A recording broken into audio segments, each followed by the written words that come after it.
Good morning, everyone. Welcome to everyone joining us today for this webinar as part of Owen Mitchell's Maternity Matters series.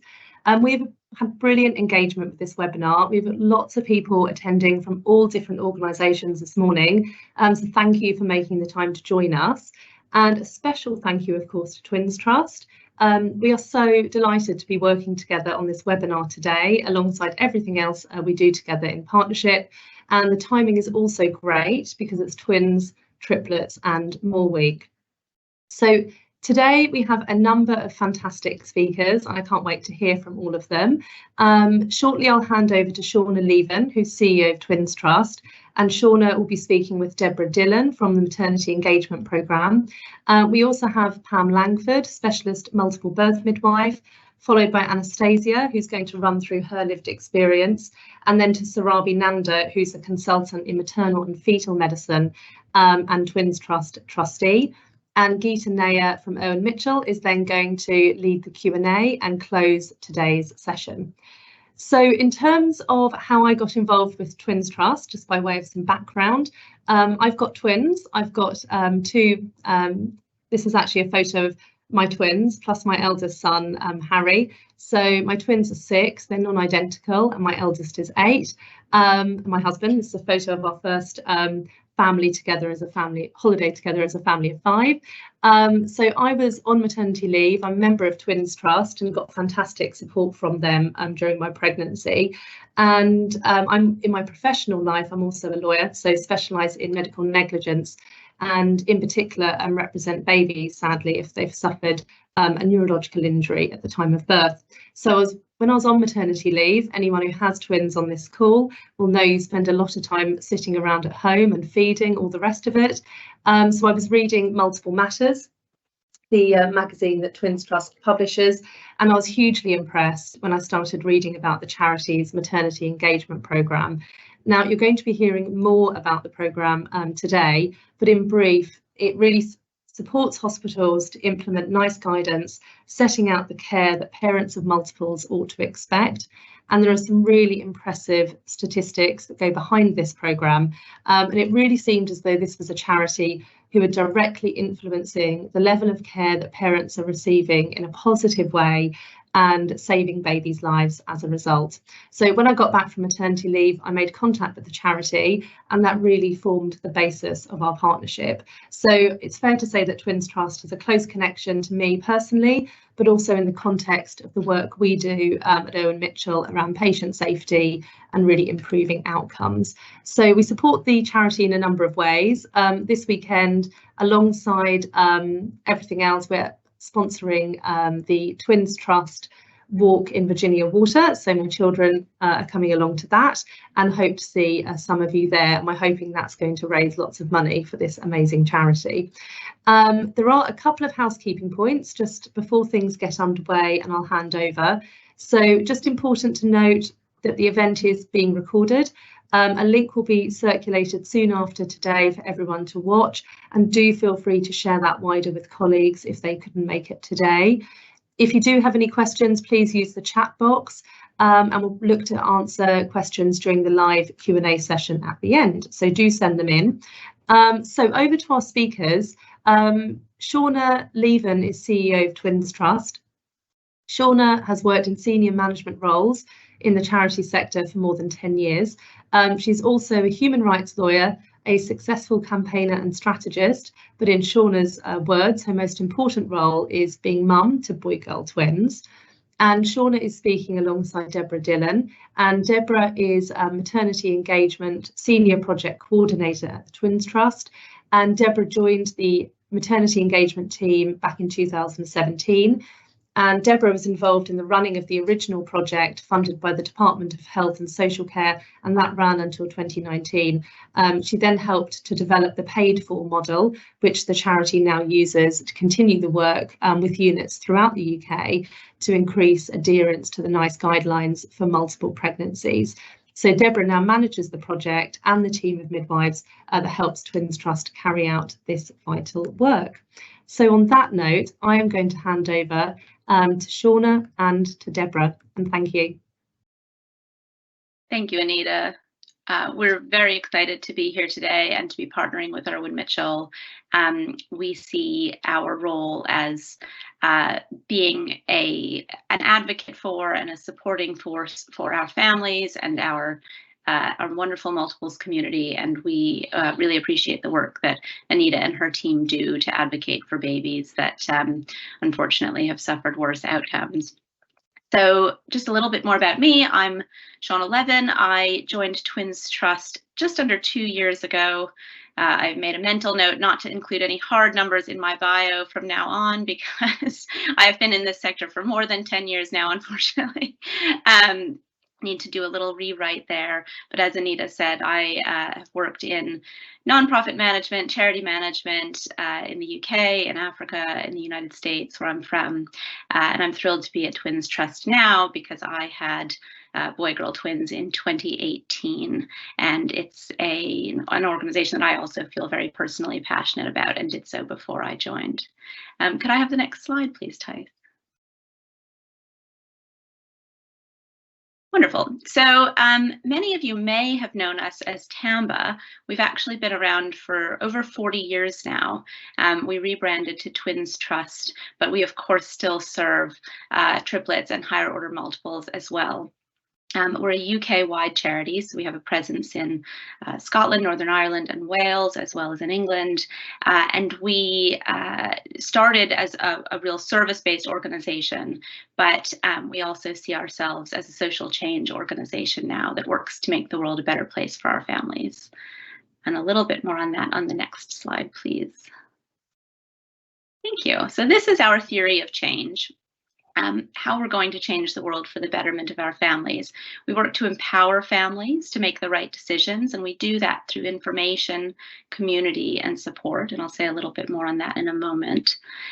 We engage with research. So what that means is that we help to make sure that parents and patients participate in multiple specific research.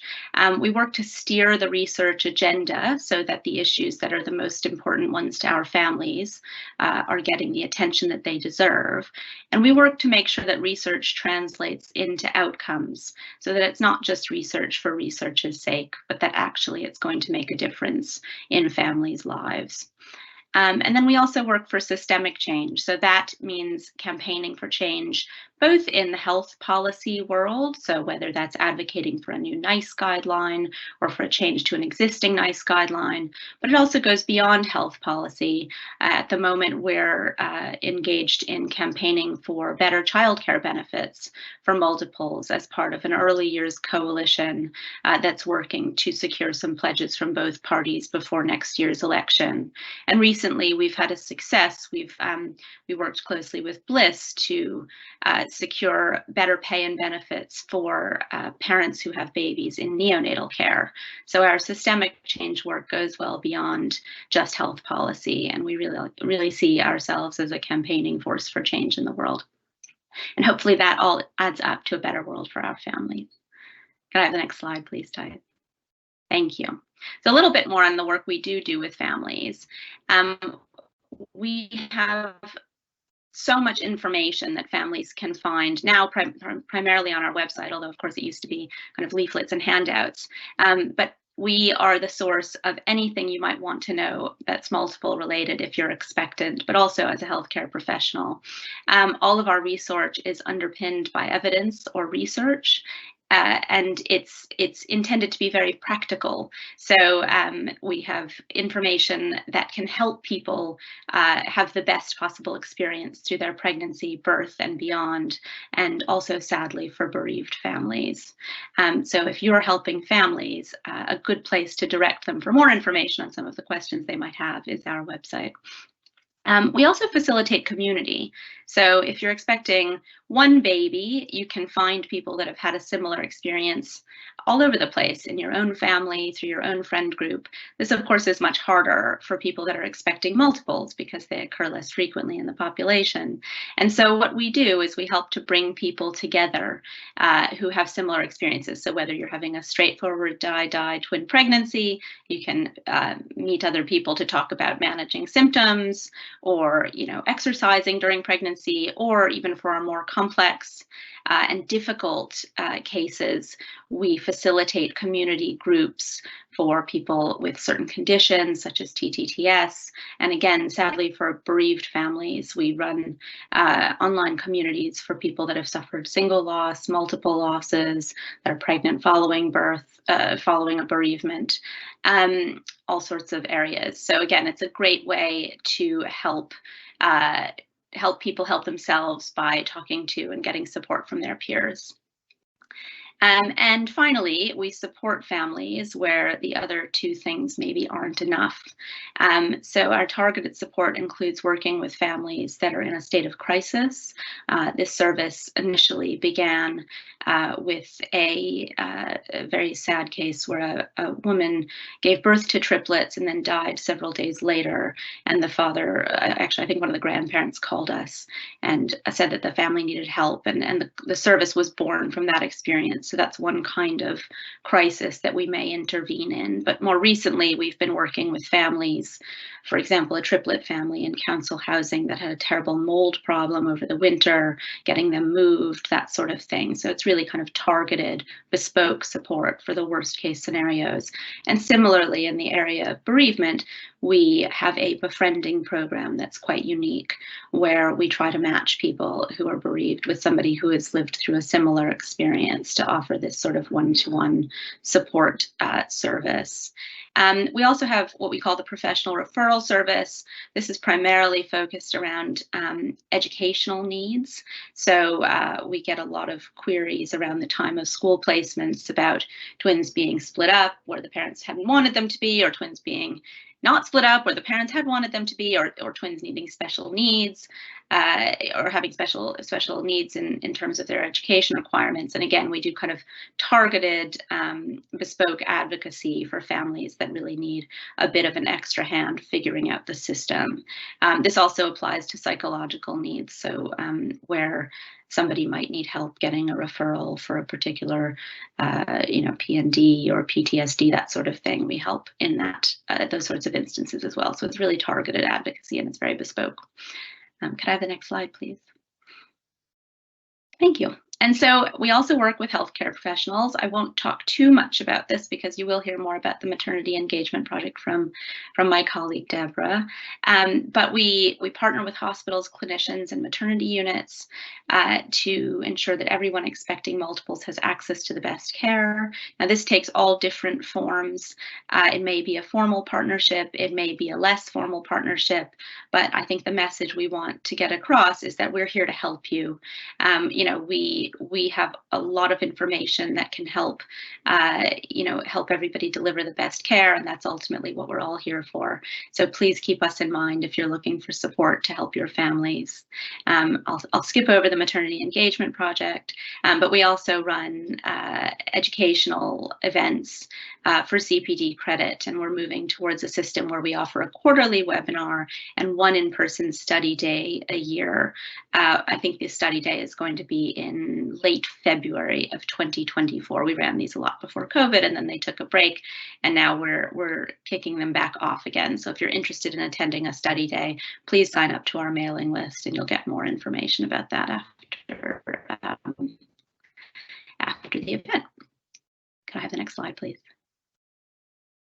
Thanks. And just because I always get asked, I want to talk a little bit about how we raise funds as a charity. We're not a very big charity. Our annual turnover is £1.1 million, but we do quite a lot with that, as I'm sure you can see. Like all charities, we raise funds from individual donations, fundraising events, corporate partners like Irwin Mitchell, and by applying for trusts and grants. This is all entirely transparent. We have to file an annual report every year with the Charities Commission, and because we're also a company, we have to file an annual return with Companies House as well. And so you can find out a lot more about this breakdown, where our funds come from, on either of those sources' websites. But most importantly to us, we have a membership scheme for our families in exchange, and sorry, there's a small typo here, in exchange for £3.80 per month.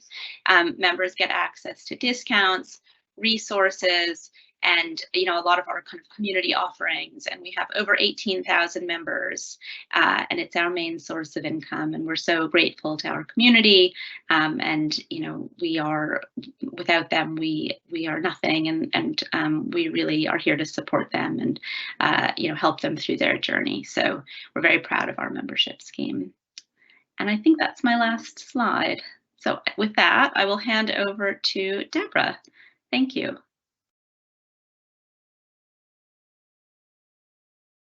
Thanks, Shauna. Hi, everyone.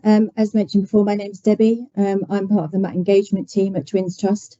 I've been working at Twins Trust since 2017. Before I tell you a few details about the project, I just wanted to introduce the team to you all. So we have Helen Peck, who heads up the team of healthcare engagement and research, of which the maternity engagement project sits under. And then there's myself and Jade, who work on the project together, and Natasha works alongside us, and she looks after the research and resource element within Twins Trust. We also have a colleague, Lucy, up in Scotland, who deals with courses and clubs, events and conferences up there on our behalf. Next slide, please. I also wanted to share some multiple birth facts to start off with, because these were the figures that formed the basis of our initial, the concept of the maternity engagement project back in 2015, and then formed part of the bid that we put into the Department of Health and Social Care in 2016. So as you can see, although multiple pregnancies only make up 1.4% of all pregnancies, 10 to 15% of neonatal admissions and 6.6% of stillbirths, and 12.1% of neonatal deaths. So we wanted to improve these outcomes for our families. So these were the figures that were put into the bids, which form the basis of our push towards work for the Department of Health and Social Care. Next slide, please. We were fortunate enough to get funding for the project and kickstart it. So the original project started back in 2016, and it ran over a 3-year period. The basic hypothesis was that if we could work with units to support them to increase their level of NICE adherence, this could lead to reduced rates in stillbirths, neonatal deaths, neonatal admissions, and emergency cesarean sections. So we put together a team, and we worked with a team of midwives. We started constructing a team of multiple midwives that were based all around England. And we started approaching units, and we worked with 30 units over the 3-year period. Next slide, please. So how it actually worked, it was a rolling project over the 3 years. We had to engage with 30 units, but each of the units we worked with for a period of a year. So from start to finish, there was an audit at the beginning, and there was a re-audit at the end. And we would engage with the unit and explain the project to them. And when they decided to come on board, we would assign them one of our team of midwives, and they would remain with them throughout the duration of the project. We would set up an audit day where one of our midwives would go into the unit and conduct an audit. In the morning, they would go through patient files from the preceding year, multiple patient files for 15 to 20, looking for adherence to the NICE QS 46 guidelines. They would also have structured conversations with staff in the afternoon. So they would talk to midwives, sonographers, obstetricians involved in multiple pregnancies, just to get an overview of what was currently happening in the unit, what the unit wanted to achieve as part of the project, any of the barriers they were coming up against, and these things they wanted to change and to be incorporated into the plan, such as setting up a twins clinic or getting a multiple specialist midwife on board. This information will then be taken away, and together with patient outcomes that we gathered from the units, to do with neonatal admissions and neonatal deaths, stillbirths and emergency C-sections. All this would be put into an audit document, which would give a complete overview of how the unit was performing at that moment in time and what they wanted to work on going into the future. Part of that was also an action plan, which was colour-coded. So against the percentage of adherence of the NICE statements, there would be some actions and some recommendations as to how to increase that NICE adherence over the year. We would then have a conversation with the unit and go through the document and agree that it was a fair starting point. And then our midwife would check in with the unit every quarter to see how they were going, any progress that had been made, any barriers that we could help them with, any peer support we could provide them with. And at the end of the year, the same process would happen again in the form of a re-audit, where the midwife would go back into the unit and carry out the same process. So again, patient files for the preceding year, which would obviously have been the year that we were working with the unit.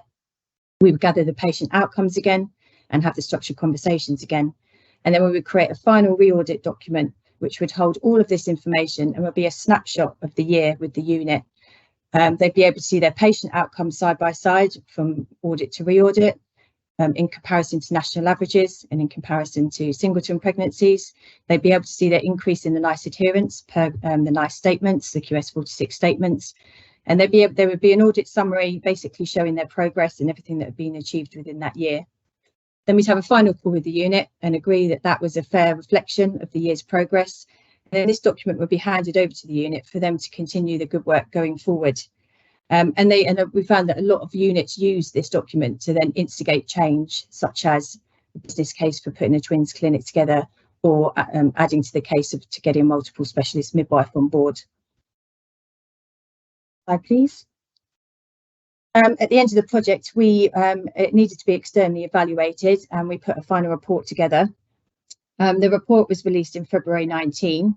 And all the data and findings were published in the report, and we held a final conference. You'll find the report on our website if you wanted to have a read. There's also an executive summary, a shortened version. But within it, there was 40 statistically significant findings, and 100% of the units that we'd worked with, 30 units over the 3 years, had improved their adherence to the NICE guidelines. 74% had either introduced or improved multiple care pathways, which was amazing, and 64% had either introduced or improved positional labelling. 90% of the units that were interviewed by the external evaluation company said that if they hadn't joined the project, they wouldn't have achieved so much change. So the project itself was a great success and great outcomes, and fantastic for our families. Slide, please. We also gathered the patient outcome data. As I said, we put this into each individual plan, and then we extrapolated it out. So if with the 30 units that we work with, if all the units across England, because this project was based just in England because of the restrictions of the funding, and if this was followed all across England, then as you can see here, the figures, neonatal admissions could be reduced by 1,308. 100 babies' lives could be saved, and 634 emergency caesarean sections could be reduced, which would obviously result in a huge saving for the NHS. The next slide shows the fact that we carried on collecting the patient data outcomes a year after and 2 years after, because we appreciate that a year was a very short amount of time to make the changes that were necessary. So we wanted to see over time if the changes continued and the figures continued to decrease. And we were really pleased to be able to get patient outcome figures from all the 30 units. And these were the results that we found, that the neonatal admission figures and the C-sections and the deaths and the stillbirth percentages were still going down across those 30 units. Slide, please. Thank you. So at the end of the paid project, it was deemed by Twins Trust that it was too good not to continue. There was more work to be done on behalf of our families. And despite the fact that we had no funding, we needed to devise a plan to continue helping these units achieve these goals. So we developed a paid for service, which has been mentioned at the beginning. And we have to, unfortunately, charge units now in order to cover our cost. It's the same principle, and it's based on the same as the original maternity engagement project with a few tweaks. We took our first audit on the 8th of October in 2019. We were hit by COVID, as was everyone else, so the project kind of paused for the 2 years that COVID affected. But during that time, we developed a virtual model, which quite a few units adopted, which meant that we could do the audits over Teams. So we would conduct the audit and go through the patient files and have the structured conversations via Teams. And then we could all have the calls via Teams. So that kicked off, and a few units took us up on that offer while we weren't able to go into the units. So we've worked with over 20 so far. I think that's out of date now, actually. I think it's more 25 now. And the units can receive all the benefits and support featured in the original project. And now we're able to cover the whole of the UK. So we've worked with several units in Scotland and Northern Ireland, as well as England. Outside the project, on the next slide, you'll see that, as I said, the maternity project sits within the healthcare engagement team. So there's lots more as a team that we offer. We can help deliver great care, and we've got absolutely tons of resources which have already been referred to, and information that we can provide you with. We've got some webinars coming up. We have a study day planned, as was mentioned, and we can help facilitate peer support. We engage in research, and Natasha would be more than happy to have a conversation with regards to the research that we're involved in. We have a multiples networking group, which was set up via WhatsApp with one of our midwives involved in our project. There's about 40 plus multiples midwives on there. It's a great source of discussion, answering questions for each other, finding out what's going on in other units, events that's going on, training that's happening. So if anybody wanted to join the multiples midwife group, if they just drop us an email and we can add you to that. We also got a care plan endorsed by NICE as part of the project, which is on our website, and we also developed that into a care pathway, individual care pathways for expectants, so they can see what sort of level of care they should be getting and when. That's again is freely available on our website to download and take with them to appointments. I hope I've explained in a nutshell with the time I have how it actually works. So if there's any more questions, we'd be more than happy to have a chat with you. And if you wanted to get involved, please do email us and we can explain in more detail. And yeah, thanks very much.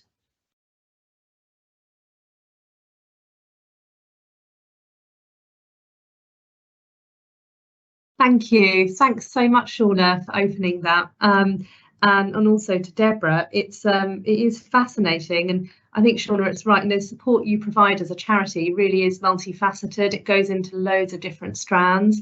And Deborah, it's really interesting to hear the outcomes of that. I mean, I'm sure we'll have some questions through. We've got many people attending who work within trusts. It's interesting about using the audit documents to put together a case for positive change, and probably improve staffing levels and standards of care. And what's stood out to me from your presentation, Deborah, was that slide. If all the units followed the NICE guidance, that it could save 8 million for the NHS, but more importantly, probably 100 babies' lives saved. And that's actually a staggering figure. We will sadly work alongside some families who have been bereaved, and of course the loss clearly lasts forever and has a profound impact not just on that family but their family and friends. And so that's really quite sobering, and it would just, it's really important to see all the work you're doing to improve standards. So thank you. I am, and please do, as Alex has said, please do send your questions through in the chat box. So I'm now going to hand over to Pam for a midwife's perspective. Pam Langford has been a midwife for 18 years and currently works as an LMNS Better Births Project midwife for the East and North Herts NHS Trust, whilst also maintaining her skills as a multiple pregnancy specialist midwife for Twins Trust. And Pam's specialist knowledge and passion lies with caring for families that have a multiple pregnancy, and she's worked with Twins Trust since 2019 when she completed her first hospital audit, which we've just heard about. And since then, she's audited many hospitals where she offers support to improve the care they provide to multiple pregnancies, to women having a multiple pregnancy and their families.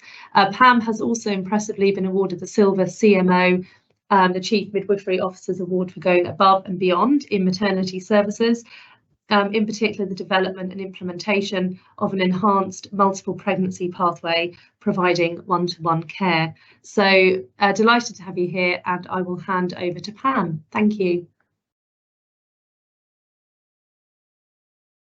Thank you. Good morning, everyone. Thank you for that lovely introduction. My name is Pam Langford, as you've heard, and I'm an NHS midwife. And today I'm going to share my experience of going through the Twins Trust maternity engagement process. Next slide, please. I first heard about the maternity engagement project when I was approached by my director of midwifery, who requested that I engage with the Twins Trust in an initial audit of the services we provide for multiple pregnancy women at East and North Herts. I've been a midwife since 2005, but I've been working as a multiple specialist midwife since 2015, where I initially worked a 7.5-hour once-a-week shift on a Tuesday, working alongside Douglas Salveson, the consultant obstetrician, who's a gentleman on the right-hand side of the picture, and Yasmin Leonce, the lady on the left-hand side, also a consultant obstetrician. The chap in the middle at the time was our CEO in our hospital. Both of the consultants have an interest in fetal medicine, and they run the clinics alongside the multiple pregnancy women as well. Our Director of Midwifery had signed us up with TAMBA, which is now the Twins Trust, as you've heard, to undergo this review on the hope of receiving increased support to improve the care that we currently provide women. Next slide, please. We had our first audit on the 13th of June 2017. This audit concluded with several recommendations ranging from improving the fetal nomenclature, which is the labelling, the introduction of multiple pregnancy-specific antenatal classes, and a suggestion of increased hours for the multiple midwife, just to name a few. Over the next year, we formed a working group and held monthly meetings with an action plan to ensure that the recommendations were top of the agenda. This audit provided me with the drive to engage all of our stakeholders with the backing of my line manager, the then head of midwifery, Melissa Davis. We were able to project plan the actions over the following year. The re-audit was subsequently held on the 18th of September 2018, so just over a year later. And although it wasn't perfect, it was a massively marked improvement. We improved significantly on nomenclature and the ultrasound timing for determining chorionicity and amnionicity, the continuity of the ultrasonographer, and the training that was undertaken by the ultrasound team. The guidelines that we had were all updated and aligned with the latest NICE guidelines and the NICE quality standards QS 46. Next slide, please. The outcomes of the audit were so significant for us that it was accepted as a piece that I wrote for NICE and can still be found on the shared learning page. The link is on the bottom. Having then completed the 2 audits in the maternity engagement project, it kind of left me with a now what scenario. My colleagues had actually sat up and taken the process really seriously, and the stakeholders were very much engaged, and there seemed this appetite for change. I realised that my passion absolutely lay with caring for multiple women and their families, and I wanted nothing more than to do this full time. I decided that I needed to somehow create a role for myself, specialising in this type of care only. Next slide, please. I developed a business plan outlining what it would take to provide one-to-one continuity of carer for all multiple pregnancy women at East North Herts. The business case comprised of a new multiple pathway of care, which included my role being increased from 7.5 hours a week to 30 hours a week. This would be case loading all of the multiple pregnancies, which were around at the time 104 to 110 women that booked with us a year, from diagnosis of a multiple pregnancy through to the postnatal visits on the ward. I included the cost of the increase of my hours in this business plan and the cost saving after realising that providing one-to-one care would reduce unnecessary scans. It could potentially reduce the cesarean section rates if we were providing case loading care, which in turn, of course, would reduce the admission rates to NICU and increase the in utero transfer acceptances due to having a dedicated team to provide care. The Director of Midwifery literally said it was a no-brainer, and I was really lucky, and they agreed to immediately recruit a new fetal medicine midwife as soon as they can, so I could begin the development of the new enhanced multiple pregnancy pathway. I was supported by my HOM, Melissa, and the project was uploaded onto the Life QI system. Next slide, please. The knock-on effect of these audits continue to grow legs. I was really lucky. I was asked if I would like to attend the annual BMFMS conference up in Edinburgh in 2019. That's a British Medical Fetal Medicine Symposium, the conference up in Edinburgh, where I created a poster and an abstract, which showed the effects and outcomes of participating in the maternity engagement project. Above is a poster that you can see that I submitted that was shown during the conference, and you can clearly see on the graph the improvement shown at the re-audit against the quality standards. This platform provided me with increased exposure, and I was able to share this across other forums. Next slide, please. In 2020, I was nominated for an RCM award for the rollout of the new pathway in the category of Excellence in Maternity Care and Innovation. Sadly, I didn't win, but receiving the recognition was really wonderful. Next slide, please. The real difference, though, was what was felt by the introduction of this new pathway, felt by the women and their families. The feedback that we received was overwhelming. The women reported feeling cared for and listened to. They felt that their voices were now heard.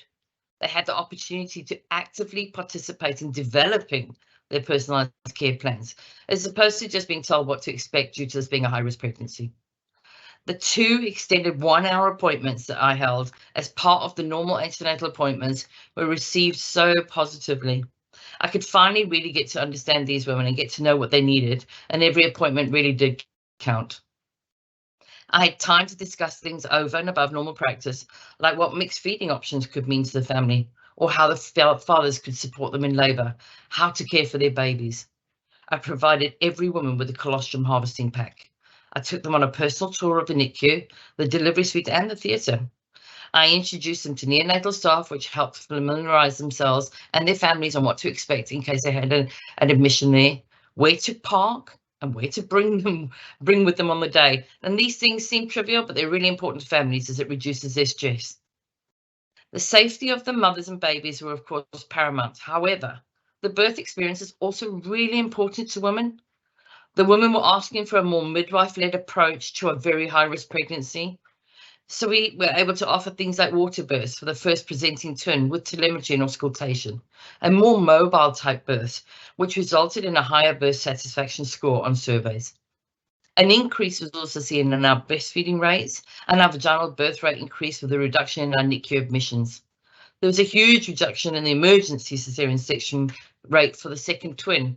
The second twin rates were sitting at 17% at the time of the initial audit, and we managed to drop it down to 3%, which we concluded was down to the experience of having a midwife present at delivery, supporting the consultant's decision-making in a more of an MDT approach, because it increased that confidence for all of us to wait and watch. Women felt cared for and had more support in making decisions about what type of care they wanted, as opposed to thinking that they would have to opt for a cesarean birth as they had a multiple pregnancy on board. Patient choice was paramount. Patient satisfaction scores were higher, feedback was received on social media, and letters were sent to the trust. The response was phenomenal, which of course resulted in a huge increase in my job satisfaction. I loved the job and the caseloading, and I still do. Next slide, please. You've already heard I was really lucky and I was nominated for a Silver Chief Midwifery Officer Award, which was developed by the Chief Midwifery Officer to reward the significant and outstanding contribution made by midwives in England and their exceptional contribution to midwifery practice. And here you can see I was presented with this during COVID by the Chief Midwifery Officer, Dame Jacqueline Dunkley-Bent, with a certificate for going above and beyond services to midwifery. Next slide, please. Participating in the Twins Trust Maternity Engagement Project has literally changed my life and the women who birth in Hertfordshire. I now also work for the Twins Trust as a consulting midwife and audit hospitals across the UK to ensure that they're providing safe care that aligns with the quality standard and NG 137 NICE guidelines for twin and triplet pregnancies. The future ongoing plans are to roll out this enhanced programme of care that we provide at East North across our LM&S to West Herts Teaching Hospital and to the Princess Alexandra Hospital in Essex. And a working group has been developed and we hope to achieve this by the end of 2024. I would encourage every hospital to consider engaging with the Twins Trust, to undergo an audit and use this as a baseline to begin quality improvement projects. The support, guidance and encouragement you will receive is excellent and has been proven to improve the care and outcomes for women and their families with multiple pregnancy. NICE does work. Thank you.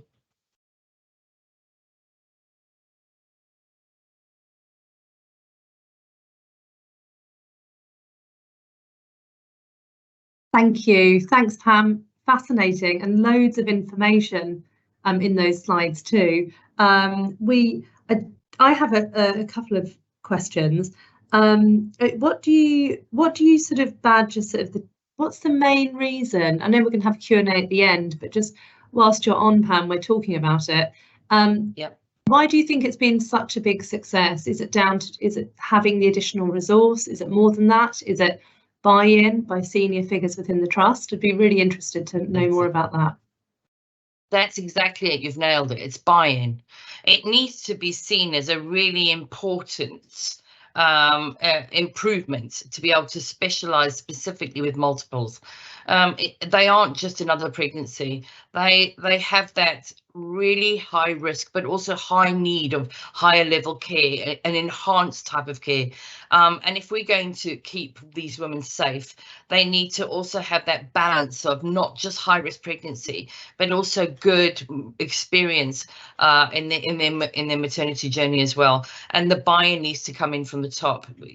I absolutely felt that engagement from our stakeholders the minute we'd gone through this process, and they were starting to see the outcomes, and having the time given to me as a midwife to be able to spend that time with the women and be able to report back to the trust, because that's the other thing, they need to hear these things. You need to be constantly case loading and showcasing your work and being and putting yourself out there, basically, because the more they hear it, the more they'll sit up and take notes. Ockenden is pushing this massively, so is the Embrace reports, and we need to, as midwives, work alongside our consultants together as an MDT approach to be able to improve things for women. Thank you. Thanks, Pam. This is back on. Yeah, thank you very much. It is fascinating, and it is right. You know, we keep seeing reports such as Ockenden and East Kent, and there's lots on at the moment, and a central theme in all of that seems to be listening to mothers and people pulling together. And from East Kent, certainly it was, you know, a team that isn't operating together isn't an effective team. So it is really, really fascinating. And I suppose it can also, the principles of this can also extend out into singleton pregnancies as well. It would be fantastic if that resource could be there too. I had also another question that is often asked of me, as you know, from other mothers expecting multiples, because I've had twins, and they often want to know in terms of the timescales and what they ought to expect and when.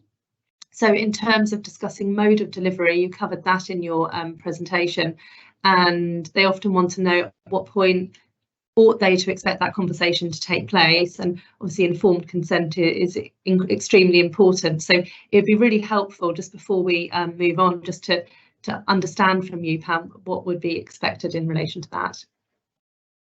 I think from my perspective, a gold standard should be that those conversations should happen in the very first conversations, because you need to lay the seeds with women that actually the minute they get pregnant with multiples, it's not all doom and gloom and, oh my God, I've got a high risk pregnancy on board.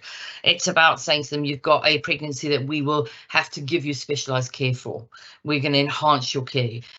Start laying those seeds of what type of delivery would you like. Start creating your birth plan. Start personalising your care plan and writing down what needs are right for you and your family, because a caesarean section might be absolutely right for a first-time mum, but for a mum with 2 toddlers at home and a multiple pregnancy, that might be the worst case scenario for her, because she would really struggle to pick up her toddlers with a scar on board with 2 brand new babies as well. So it's about personalizing her birth choices according to the needs of her pregnancy and her family needs as well, and her lifestyle. You know, going up and down a flat with a buggy is really tricky with a caesarean section scar. So everything is very much is changed according to the personalized type of plan that she wants. But I would always suggest that very first initial discussion needs to happen at 16 weeks, and then it's readdressed at every antenatal appointment. Have you thought about it? What changes have you made? Let's have a look at the scan. Oh, your baby's lying in breech at the moment, so that would, you know, we would then say that it would be safer for you to have a breech birth. But then if she chooses not to have that type of breech caesarean section because it's got a breech on board, then we need to discuss that. And again, it comes down to birth planning, personalised care. But absolutely, those plans should absolutely be in place by 28 weeks. If in all of our care that we give, we absolutely do book a caesarean section if the needs are that, or the choices are that the woman has made by 28 weeks. You can change that plan at a later stage if need be, but she needs to have it booked in so you've got the theatre slot already and the team understands that this is what's happening on that day and steroids are given at the right optimal time. So it's about planning and booking it, but also about consenting and personalising care. Thank you. And I think even the practicalities of booking in a theatre slot is often lost on parents until you're actually doing it. And it almost felt like someone was getting out a diary and you had to book a hair appointment. I thought they were like, no, the theatres are booked on those days. So I do remember that. And one last question, Pam, sorry, that we have had in. Is it true that Nigeria has the highest number of twin births in the world? I don't know if you know the answer to that. Yes, it absolutely is. It's really funny. There is a village specifically in Nigeria, and they've got a type of spinach plant that they put it down to, that it has this enzyme that they eat in the pregnancy that does make the multiples larger. So actually, if I remember many years ago, you can Google it if you want to. There was a article in the Sun or the Mirror or one of the red top newspapers of the actual school picture, and it was just multiples after multiples after multiples after multiples in this one school, bless them. So yes, that is absolutely true. And there are parts of northern, just above the line of Capricorn in southern Africa. The mangoes are really well known up there, and exactly the same thing. I remember there had been a high school called Capricorn High that had the same thing as well, and they put it down to the mangoes that the women eat during the pregnancies, like vast amounts, like this spinach. Fantastic. Well, you learn every day, you learn a new thing, and I didn't know that, so thank you so much. That's great. I'm going to hand straight over to Anastasia next.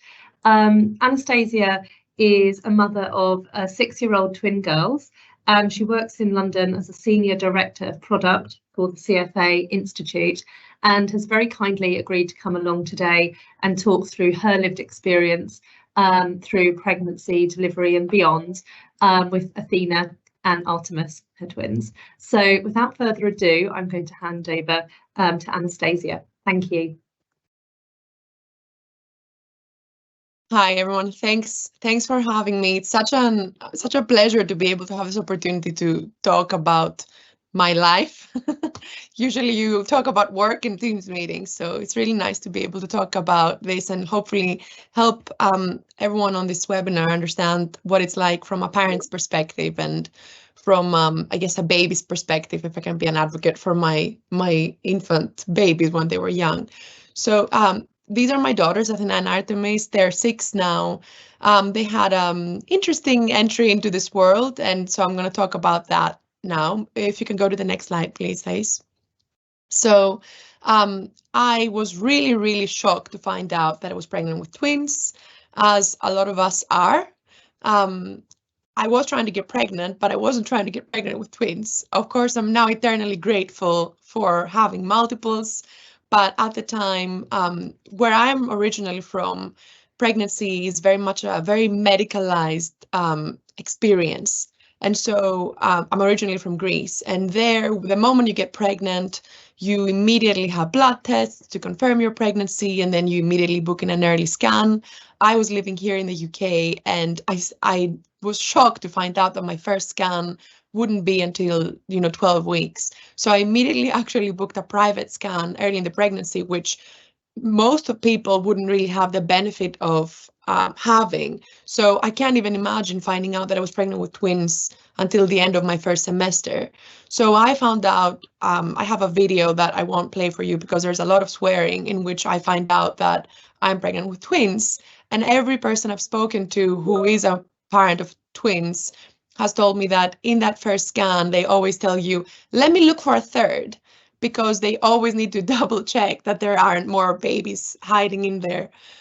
So from that point on, I immediately contacted the hospital where I wanted to deliver them, and the response was incredible. Even though I didn't have continuity of care with the same midwife throughout, which would have been amazing, I still immediately was sort of addressed as a high-risk pregnancy, which meant many more appointments, a multiple birth consultant, whom I was meeting with regularly. I'll go into that in a bit more in terms of like my healthcare experience. But for me personally, and for us as parents, we spent most of the pregnancy trying to get adjusted to this new reality of the fact that we were going to have 2 babies. There was going to be a financial cost that we didn't anticipate. We were first-time parents. We had no clue what we were doing. I didn't know anyone who had babies, to be honest. I had never held a baby in my life. I had never changed a nappy, and now I would have 2. So I remember when I went, the picture in the middle is when I went to find baby carriers. By the way, well, there is actually a twin baby carrier, but I never bought it because it seemed insane and, kind of impossible. But it quickly became immediately clear how everything that most of the world prepares first-time parents for, or people who are about to have a baby, is catered towards a singleton pregnancy. So a baby carrier, out of the picture unless someone was always with me. Most prams, impossible. Taking your baby anywhere, fitting through narrow doorways, etc., impossible. So not only as a pregnant first-time parent of twins, not on or triplets, not only are you coming to terms with your motherhood that is about to begin in a few months, but also the fact that it's going to be different to most of the people and most of the people that the world has prepared for. So really, I think that is a really, really shocking thing. Thankfully, pregnancy lasts several months. In my case, 7. In other people's cases, 9. So it helps you come to terms with it. But I can't emphasize enough how shocking that realization is, that you're going to be different from most people out there.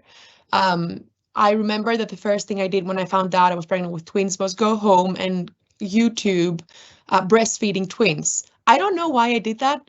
Breastfeeding for me wasn't something that was personally really important to me when I was pregnant, but I still did it, and I was just shocked by what I saw. It just seemed so foreign to me. Of course, it's people do it, and it's a lovely, beautiful thing if you want to. But if you're, pregnant, you've never had a baby, it just seems impossible. It seems like an impossible thing that is about to happen to you. The last picture that I have of myself pregnant is at 32 weeks. I had my girls at 32 plus 2 days. So that's what you see there. I was very lucky from the perspective of having had a very comfortable pregnancy in terms of being mobile.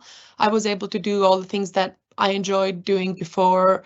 I went to a concert the night before I went into labor. Maybe that's why I went into labor, I don't know. But I still had a great time being pregnant. I still had not a very complicated pregnancy compared to other twin pregnancies that I've heard of, but compared to the average singleton pregnancy, I had a few, there was always something going on. So maybe you can go to the next slide so I can talk a bit about that.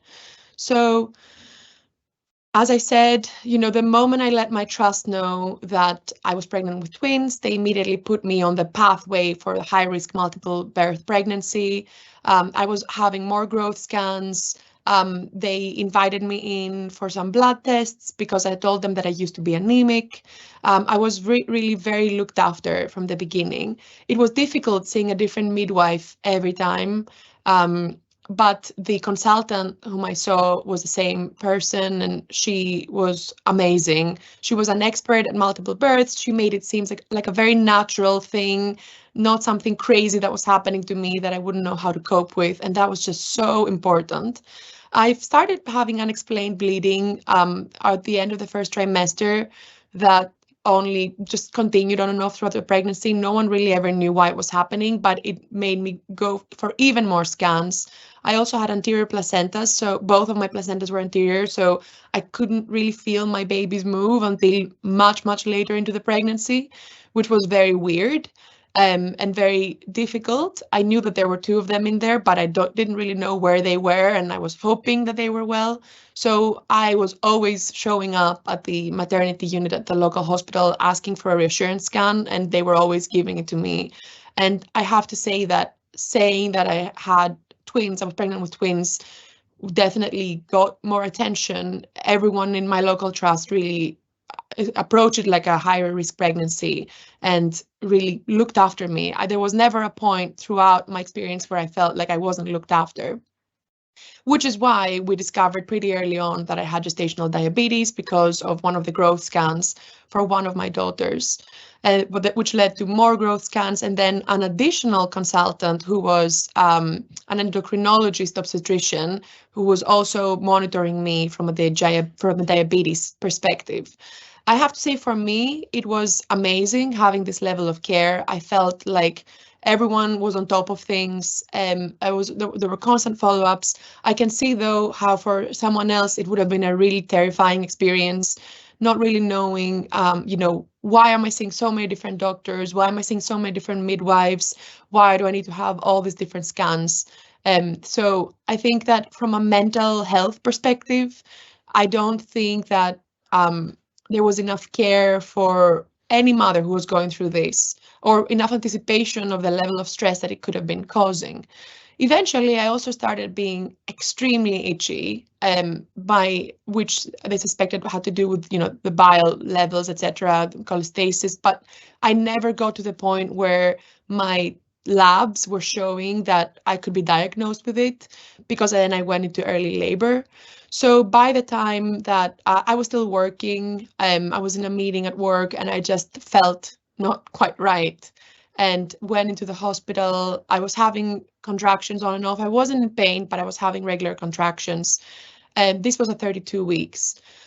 And so by that point, everything was going well, but twin 1 was breached, twin 2 was transversed between my rib cage. I had already actually planned a C-section for late May when I was due, because I wanted to have my babies by C-section. And actually, with my experience, the planning of the delivery was amazing. I was given all the information, all the options to consider. I was giving all the data that I was looking for. And then when I said, I think I want to go for a planned C-section, there was never an issue around it. Everyone was very supportive. So I was very lucky. So in that way, I have to say that every step of the way, a multiple pregnancy that I was experiencing was completely different to what the average singleton, low-risk pregnancy I was hearing from other people was. And so for me, it was really reassuring that the system was working and that the guidelines were working, so that when things were happening in my pregnancy that were out of the ordinary or potentially higher risk, it was immediately triggering everything else that needed to be done. And then I'll go on about the delivery in a little bit, but then I ended up having my children 2 months early, and that was an insane experience that was really, really humbling, but again, really, really beautiful to see how the system was in place to look after someone like me and my babies in such an unexpected way. So maybe we can go to the next slide. So other than the medical side of things and being looked after, I was trying to prepare myself for the reality of becoming a first-time mother and the reality of becoming a first-time multiples mother. So as I said, I don't know why I had this visceral reaction. Well, how am I going to breastfeed these babies? I've heard from a lot of mothers that they don't really have an opinion about breastfeeding, or their thoughts and feelings about breastfeeding change throughout their pregnancy and then after delivery. And what I've learned is that it's just such a personal thing. And I think that the best thing you can do as a healthcare professional is to give people options and give them education and resources to be prepared to do it and help them know how to do it if they want to, but not feel pressured into doing it.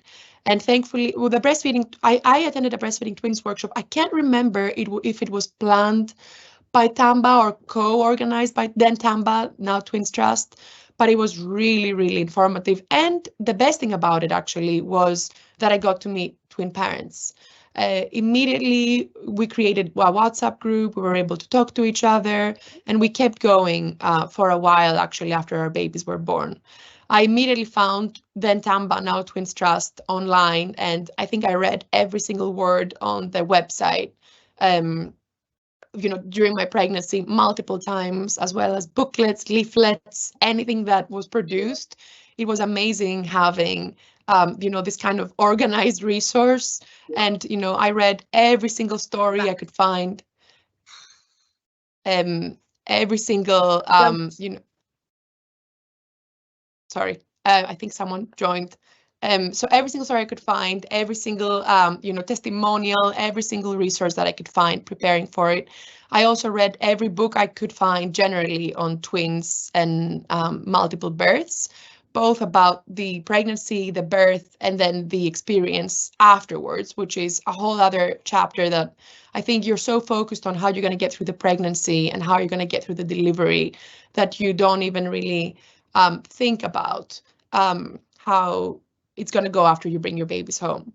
The one thing that I found was like a true statement throughout my pregnancy and as a twin parent is that people who don't have twins shouldn't be offering advice beyond their kind of level of experience.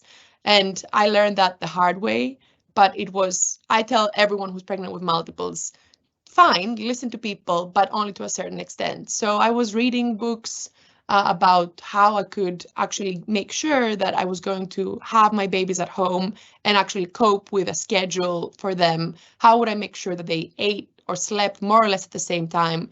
I knew I wasn't going to have any support, any help at home at all. I was going to be alone for a year with 2 infants. I didn't even know they were going to be premature at the time. And I had so many people telling me, oh, you'll feed your babies when they want to be fed. They'll sleep when they want to sleep. Great. I'm glad it worked for your one single child. But when you have 2 of those crying at the same time and wanting to eat at the same time, it's a totally different category of crazy.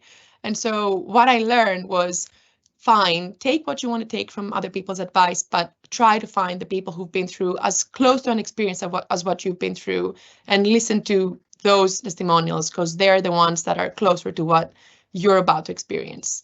As I said, finding the right pram, I know it seems silly and materialistic, but it was actually the only way that as a woman on maternity leave, I could leave the house and make sure that it fits on a bus, it fits on a tube, it fits through doorways of coffee shops or everywhere I wanted to go. It was the only thing I prepared. I wasn't ready. I didn't have a hospital bag, didn't have nappies or clothes for my kids when they were born, nothing at all really. But I did have a pram.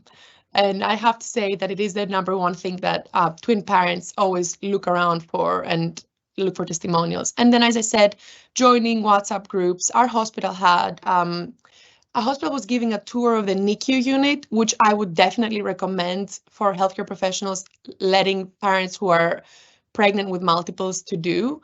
I was scared to do it, but actually I'm really glad that I did it and I knew what to expect. And we met other parents of multiples and we then created a WhatsApp group that we kept going for a long time. All right, so let's go to the next slide, the birth. So this is me having my unplanned cesarean, my emergency cesarean. So as I said, I went into labor. I didn't realize I was going into labor. I was having contractions according to the belt thing that they put on you. I didn't feel them. I thought maybe they were Braxton Hicks. I felt a little uncomfortable, but nothing major. Well, I was having contractions, and at 4 a.m. I was one of those freak nights in London where, or maybe they're not so freak or so infrequent, but if I were to have my babies that night, there wouldn't be a hospital that had 2 places in NICU for the level of care that my babies needed if they were to be born. I think I've heard a lot of people being transferred. I was transferred outside London by ambulance at 4 a.m. To Hillingdon, where I got at 5 a.m. I was given my steroid shots because they were early. And then when I finally got to Hillingdon, I wasn't contracting anymore. I wasn't dilated. Everything was fine. So I was seen and I was told, look, you're probably not going to be having them in the next week or so. We think you're going to be okay, but you have gestational diabetes. You've had your steroids, so we're going to keep you in for monitoring. All was fine. Half an hour later, my waters break and I go into labor. I guess I must have been still contracting. I don't really know. But I went into labor and immediately my breech daughter started coming out. So it was 12:20 when I was told I wouldn't have them. At 1 p.m., my first daughter was born via C-section. It was so incredible seeing the entire system sort of kick into place Everything just, you know, was incredibly organized. My husband also works for the NHS, and it was just amazing to sort of see that part, the inside part of the story. It was just beautiful, even though it was an emergency C-section, even though I knew I wasn't going to be able to touch my babies or see them or spend any time with them when they were born. It was just, they did an amazing time. They did an amazing job keeping everything human and kind, and it was just amazing. So actually, you can skip the next slide because I just sort of talked through it, Thais, and then maybe we can go straight to NICU. So the babies are born. Everything was as well as it could be expected, but nevertheless, they were 32 weeks. And so they spent the first month of their lives at NICU. They spent a week in the hospital where they were born, and then they were transferred via ambulance to Chelsea and Westminster, where I was meant to have them in the first place. That was closer to home in London. So, you know, I think everyone knows that NICU is a very, very, very intense experience. Even if your baby only spends some time there, having two babies there, being a first-time parent, not really knowing what to expect. So I changed my first nappy through the incubator halls ever. I had never changed a nappy before. I didn't know that I had to bring clothes for my babies. I didn't know that I had to bring hats for them. I didn't know anything about parenthood. And actually, even though NICU was terrifying and intense, it was amazing because they taught me how to be a mom. The nurses taught me how to be a mom. They taught me how to look after my babies. We were very lucky because everything went well. I started expressing milk. I was giving them first, you know, colostrum and then my milk for as many of the feeds as I could. And it was just beautiful learning how to become a parent while my children were learning how to be human beings and being born into this world, learning how to breathe on their own, learning how to eat on their own, learning how to regulate their temperature on their own. Maybe go to the next slide, please. You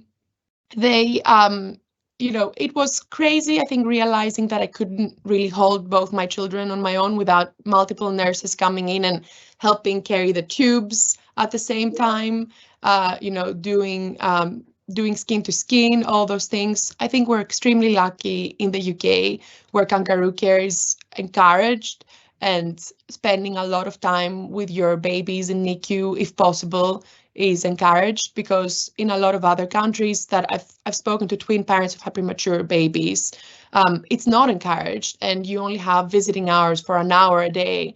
I was there from 8 a.m. until 11 p.m. I didn't have anything else to do. I was just expressing milk and feeding the babies and learning how to care for them. They were incredibly small. They're not anymore, but it was amazing to just witness that. It is really difficult mentally for parents whose babies are in NICU. The hospital I worked for the hospital where my babies were, had a therapist who would walk around every couple of days and ask parents if they wanted to speak. I wish I had taken them up on their offer, because it is so much harder when you go home and it all kind of hits you. When your babies are in NICU, you're in survival mode. You're just trying to get through the day. You're trying to see, you know, babies have infections, they go on antibiotics, you don't understand what's going on. And then you're lucky, your babies are healthy and ready to go home if you're very lucky. And then it all hits you what just happened. So next slide, please. So as I said, you know, that was the waiting room where parents were in NICU with a box of tissues waiting for everyone. It was a very emotional time, I think, for those of us lucky enough for our babies to be well. You know, I took them home, and then a different reality hits you. How do you feed your babies at the same time? How do you make sure your babies are well? And then there is the post-NICU reality. My daughters had really severe reflux. They were treated on the lowest level that they could, but it only got worse, and it was really difficult explaining to the GPs that there were premature babies. There was no real continuity of care from that perspective, and so I had to go and fight for them to get on the right medication so that they could really be looked after. We sorted it all out and everything got better, but I think the chapter of taking your babies home is really intense and really, really difficult. The first few months were really tough because you're trying to feed them at the same time. Actually, you can go to the next slide. As I said, the untreated reflux was a challenge, but we eventually treated it. But you have to really be an advocate and go back to your GP, I was calling back NICU, speaking to dietitians, but you have to really, really be a huge advocate for yourself. It was tough. The health visitors would come. They didn't have any experience with twins. They were just telling me, feed your baby when your baby cries. Well, what about when the other one cries at the same time? What am I supposed to do then? I wasn't really sure what to expect about any effects prematurity would have had on the girls. Thankfully, now long-term, there aren't any. I was still trying to breastfeed, but it was really difficult, and I actually just gave up on it after 3 months of expressing and trying to breastfeed, and I'm really relieved that I did that because it really helped my mental health. It was really tough leaving home with 2 babies. The moment one baby is ready to go, the other one is crying, etc. So you do feel quite isolated.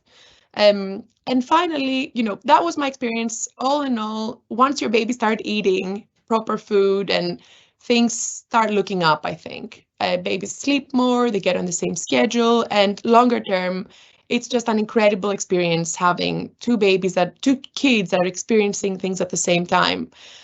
So in the final slide from me, for healthcare professionals, I have to say that for me, the 3 main things were that there was so much care that I received that was incredible. There was, for months, I received so much compassion and respect from everyone that I interacted with on the NHS and the couple of private visits that I had.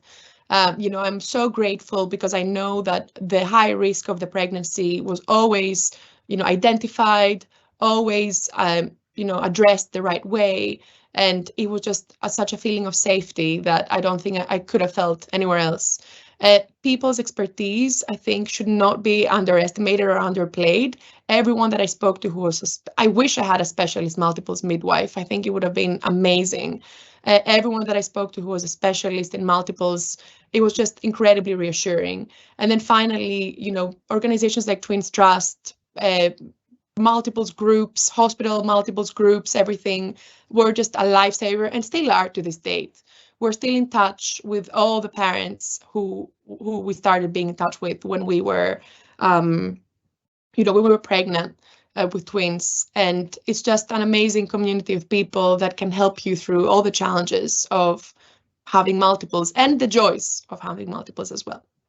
So that's it from me and my experience.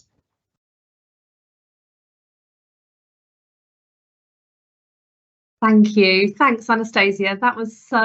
It was fantastic to listen to your story, and thanks so much for sharing it. Often not easy to sit there and share all of your personal journey, and so thank you so much. A lot of it resonated. This is the twin community. A lot of it resonated with me as a mum of twins.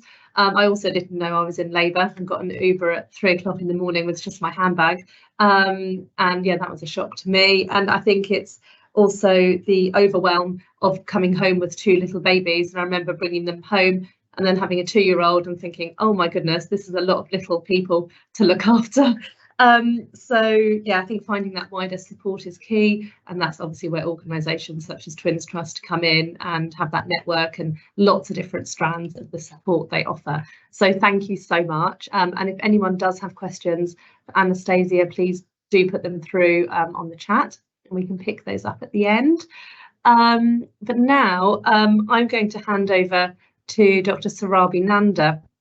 And delighted to have Sarabi here today. By way of introduction, Sarabi is a consultant in maternal fetal medicine at Guy's and St Thomas's Hospital and honorary senior lecturer at King's College Hospital. And Sarabi leads the multiple pregnancy and obstetric neurology service at St Thomas's and has published and talks widely on areas relevant to her specialist interest. And she is a PI for many research projects. currently a national NI. I'd love to say I know what all of these mean, but Sarabi, I'm sure you can expand. NI, and people on the call who are clinical will understand. National NI for a multi-centric study on non-invasive prenatal testing, and a CI for a study looking at preterm delivery in triplets. Sarabi is one of the 2 national fetal medicine representatives for the BMF-MS, and also incoming president for the Maternity and Newborn Forum at the Royal Society of Medicine, and last but not least, a clinical trustee for Twins Trust. So thank you, Sarabi. It's fantastic to have you here, and I'm going to hand over to you. Well, thank you for that lovely introduction. I'm a bit embarrassed about that introduction, but I must say that I'm very passionate about multiples, and extremely delighted that I continue to work with the multiples community and Twins Trust. So we're moving from a fantastic talk given by Anastasia to something that might be a little bit boring, but something that is needed, which is multiple pregnancy and how does good clinical practice look like. So we'll just move on. What is the problem? Magnitude of problem? There'll be a lot of overlap in numbers and discussions. So I'll be as quick as possible. As by the way of numbers, about 2 in 64 babies that are born in the UK are twins. It amounts to about 1.5% of all the pregnancies in the UK, but 7% of stillbirths and 14% of neonatal deaths. And about 10% of all stillbirth litigation claims are in England are due to multiple pregnancy. As you can see from this infographic on the purple infographic, which is the baby deaths in the UK, which was an Embrace report, which was published in 2020, you can see that there's a 19% increase in twin stillbirth rate and 16% increase in the neonatal death rate. And the gap between the singletons and the twins deaths are becoming wider. And so it concluded that compared to singletons, the risk of stillbirth is about twice as high in twins, and the risk of neonatal death is 3 times as high. And this is a new report, and this is after the publication of the NICE guidance in 2011, and then revised NICE guidance in 2019. The maternity engagement program that is widely being practiced across the UK, which we have already discussed, or which we will be which Shauna has alluded to. So the problem is still there. And 50%, so 1 in 2 twin pregnancies are preterm, which Anastasia was talking about, and about twins facing 6 times the risk of cerebral palsy, largely related to preterm delivery. Next, please. So what does good care look like? These pictures are shared with permission from the parents. So good care looks like knowing that you have twins, or finding out when you find out that you have twins, you access a service which has got bespoke multiple pregnancy services, which involves a clinician, a specialist multiple pregnancy midwife, sonographers, a core team, then a wider obstetric team, and then of course the allied specialists who are there with third sector support, largely Twins Trust. And then providing evidence-based service, care, which will be care from NICE guidance, from Royal College, from learning from Embrace reports, people who are practiced, who are experienced in offering intrapartum care, and so they can keep abreast with their training from prompt, and then ultimately be able to have 2 babies at the right time, with not needing to go to neonatal unit, or even if they go to neonatal unit, a short stay. So that's 2 of our TAPS babies celebrating their birthday.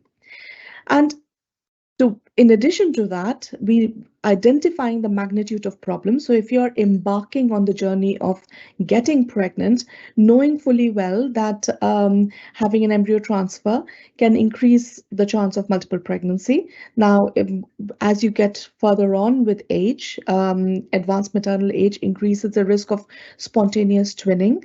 And of course, multiple pregnancy can have complications both for the mother and for the babies. So next, please. So HFEA, which is Human Fertilization and Embryology Authority, came up with this campaign, which is one at a time. So identifying higher risk mums who are more prone to have medical complications or who are more prone to twinning to have only a single embryo transfer, so as to reduce iatrogenic preterm multiple births. Iatrogenic means that by design. Next, please. So this was a very interesting report in 2011 by National Perinatal Epidemiology Unit, and the conclusion of that report was mothers of multiple receive more care, which we have all been discussing, particularly during the antenatal period, which is a given from the NICE guidance, more labor and birth interventions, because this is a complicated pregnancy per se, and to some extent more flexible postnatal care, because babies may need to go to neonatal unit, and of course there are two babies, so they need more care, but overall had less positive experiences than mothers of singletons. Next, please. So then Twins Trust did this work, which was put together in the Become report, which is Better Care of Multiples and Exploration. And it was still disheartening to see that only 28% of had been told before 24 weeks about signs of preterm labor. About 28% of those babies who required neonatal care were introduced to the neonatal team before birth, and about 38% of whose babies required neonatal care were given a chance to visit the neonatal unit, which again, Anastasia, you were talking about, which is the positive reinforcement. When parents know that they are at a higher chance of preterm delivery, just visiting and talking to the neonatal unit and visiting the unit itself is at least you know what kind of care the babies will be needing and where you can go to. And even something as simple as knowing what the visiting hours are. Can I sit with my baby? Can I breastfeed my babies there? Next, please. So when can things go wrong?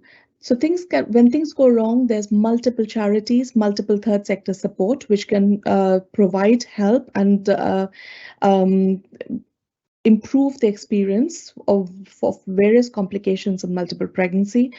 I won't elaborate on all the complications, but we know that multiple pregnancy is at a higher risk of miscarriage, of single twin demise, of bereavement, at a higher chance of having structural abnormalities, even some things as simple as pregnancy sickness. So even things that may be as blasé, people can be blasé about sickness in pregnancy. Moms of multiples experience more hyperemesis gravidarum than mothers of singletons.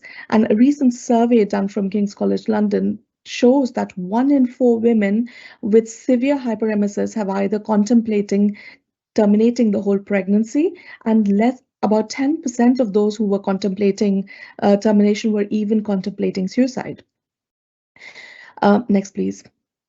And then we've got things that are the charities, and major one being Twins Trust, but other charities like TTTS Foundation, Twins Clubs, TAP Support Foundation, which are there to support more complicated aspects of monochorionic twin pregnancies. We cannot disregard the fact that mothers of twins have got a higher postpartum depression rate, and have also and postpartum adverse thoughts like interrupting their life as well. Next, please. So when things get really bad, this is the recent report from NHS Resolutions. So for those who are not aware, NHS Resolutions is a centralized organization or centralized team which will look at certain aspects of care in pregnancy, and they are sort of like an insurance to the NHS trusts, so long as you comply with the standards. They will be the ones dealing with all the litigations and claims. So NHS Resolution Report in 2022. So for the year 21 to 22, the total NHS budget was about 190 billion, of which the NHS compensation payouts was 2.4 billion, which is about 7% of annual budget. And just a quarter of those were covered in legal costs. There were more than 15,000 new claims, and of which about 1,000 were in obstetrics. And particularly in obstetrics, it was around intrapartum care. So the bar diagram is quite old actually. It is from 2010 and it was the 10 years of litigation claims with the NHS Litigation Authority, which has since been dissolved. But I've taken this slide just to show you what are the kind of litigation claims in obstetrics. About 50, if you look at the antenatal investigations, which is somewhere in the center next to cesarean sections, about 50% of litigation claims were due to an antenatal ultrasound, and about 5% of those were due to scanning for twin-to-twin transfusion and also misdiagnosing monochorionic monoamniotic twins. Next, please. So then further on, how are we making difference from the healthcare perspective? This is a slide taken from the Embrace report, which is the confidential inquiry on perinatal deaths in multiple pregnancy. And we looked at 50 baby deaths, 50 twin pregnancies. And if you can see the green bars, the things that strike are those red bars.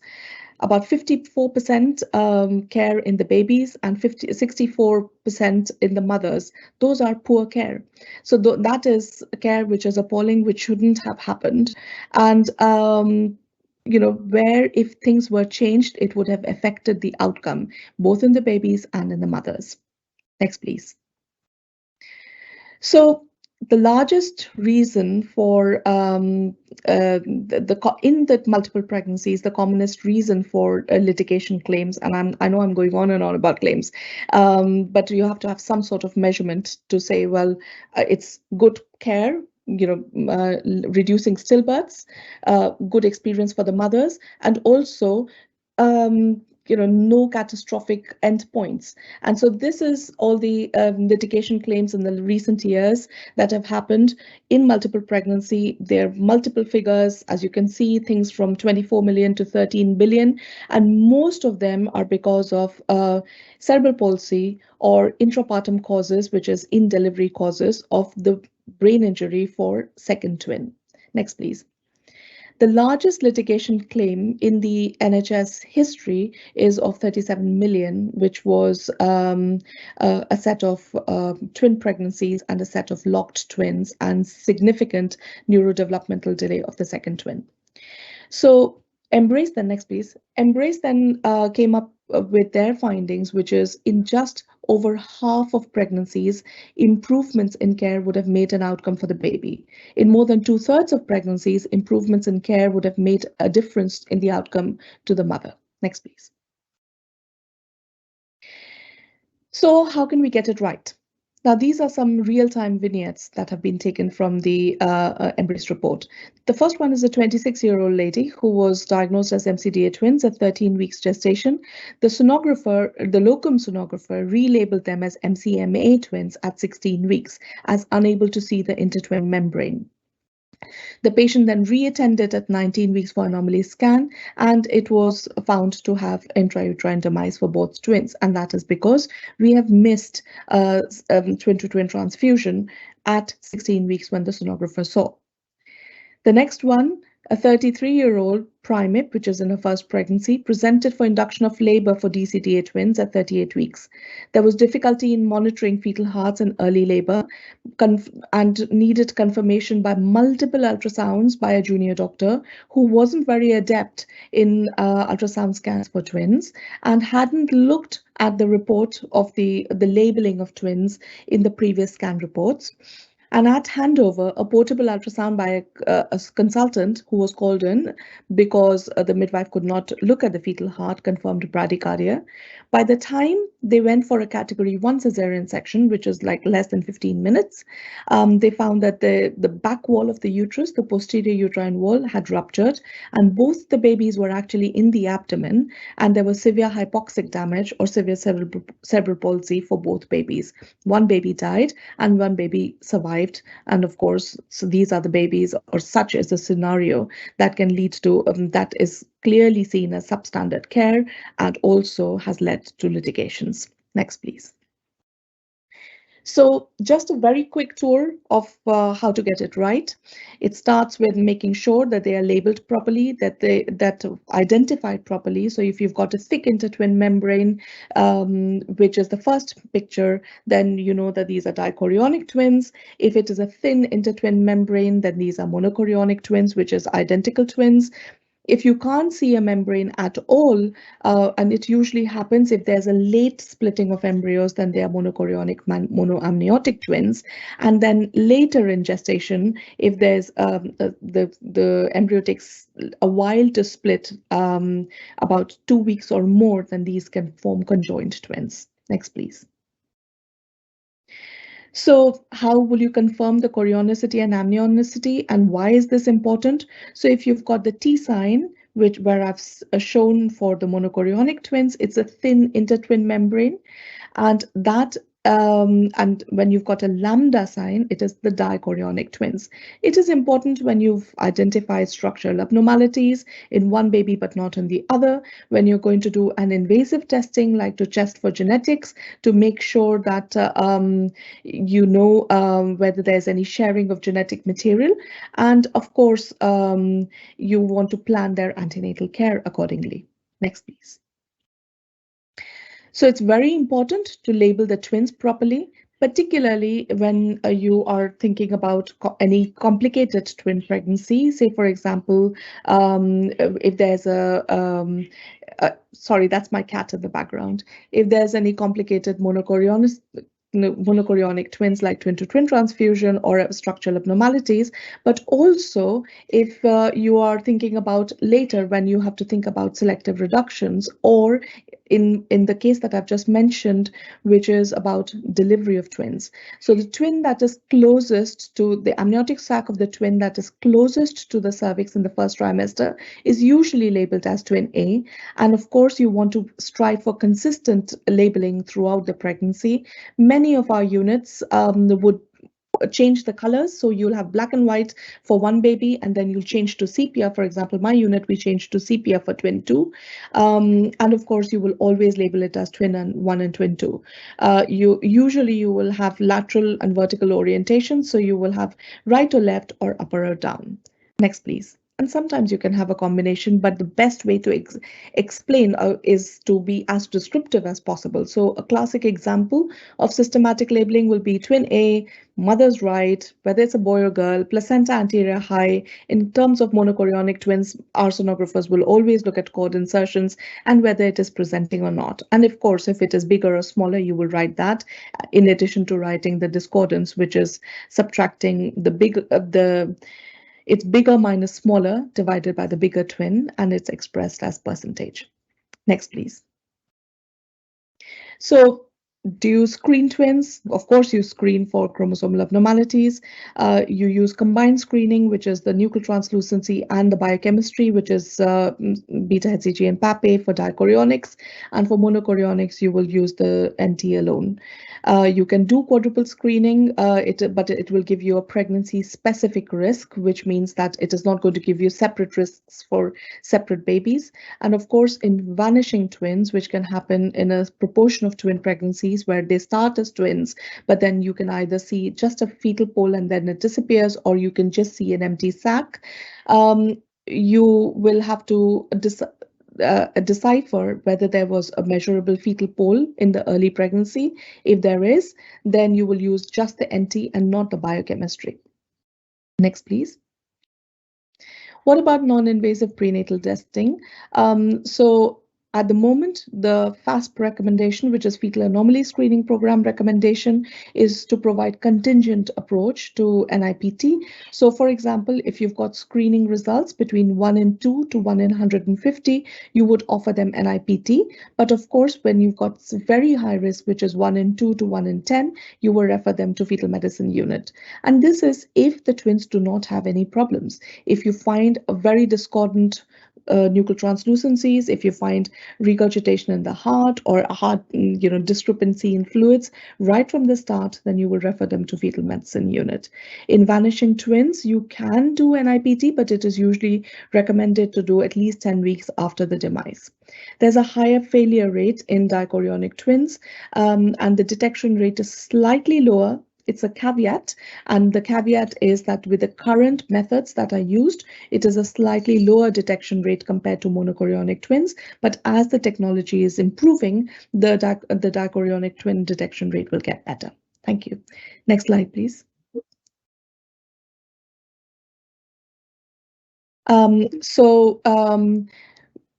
This is screening for structural abnormalities, discordant abnormalities.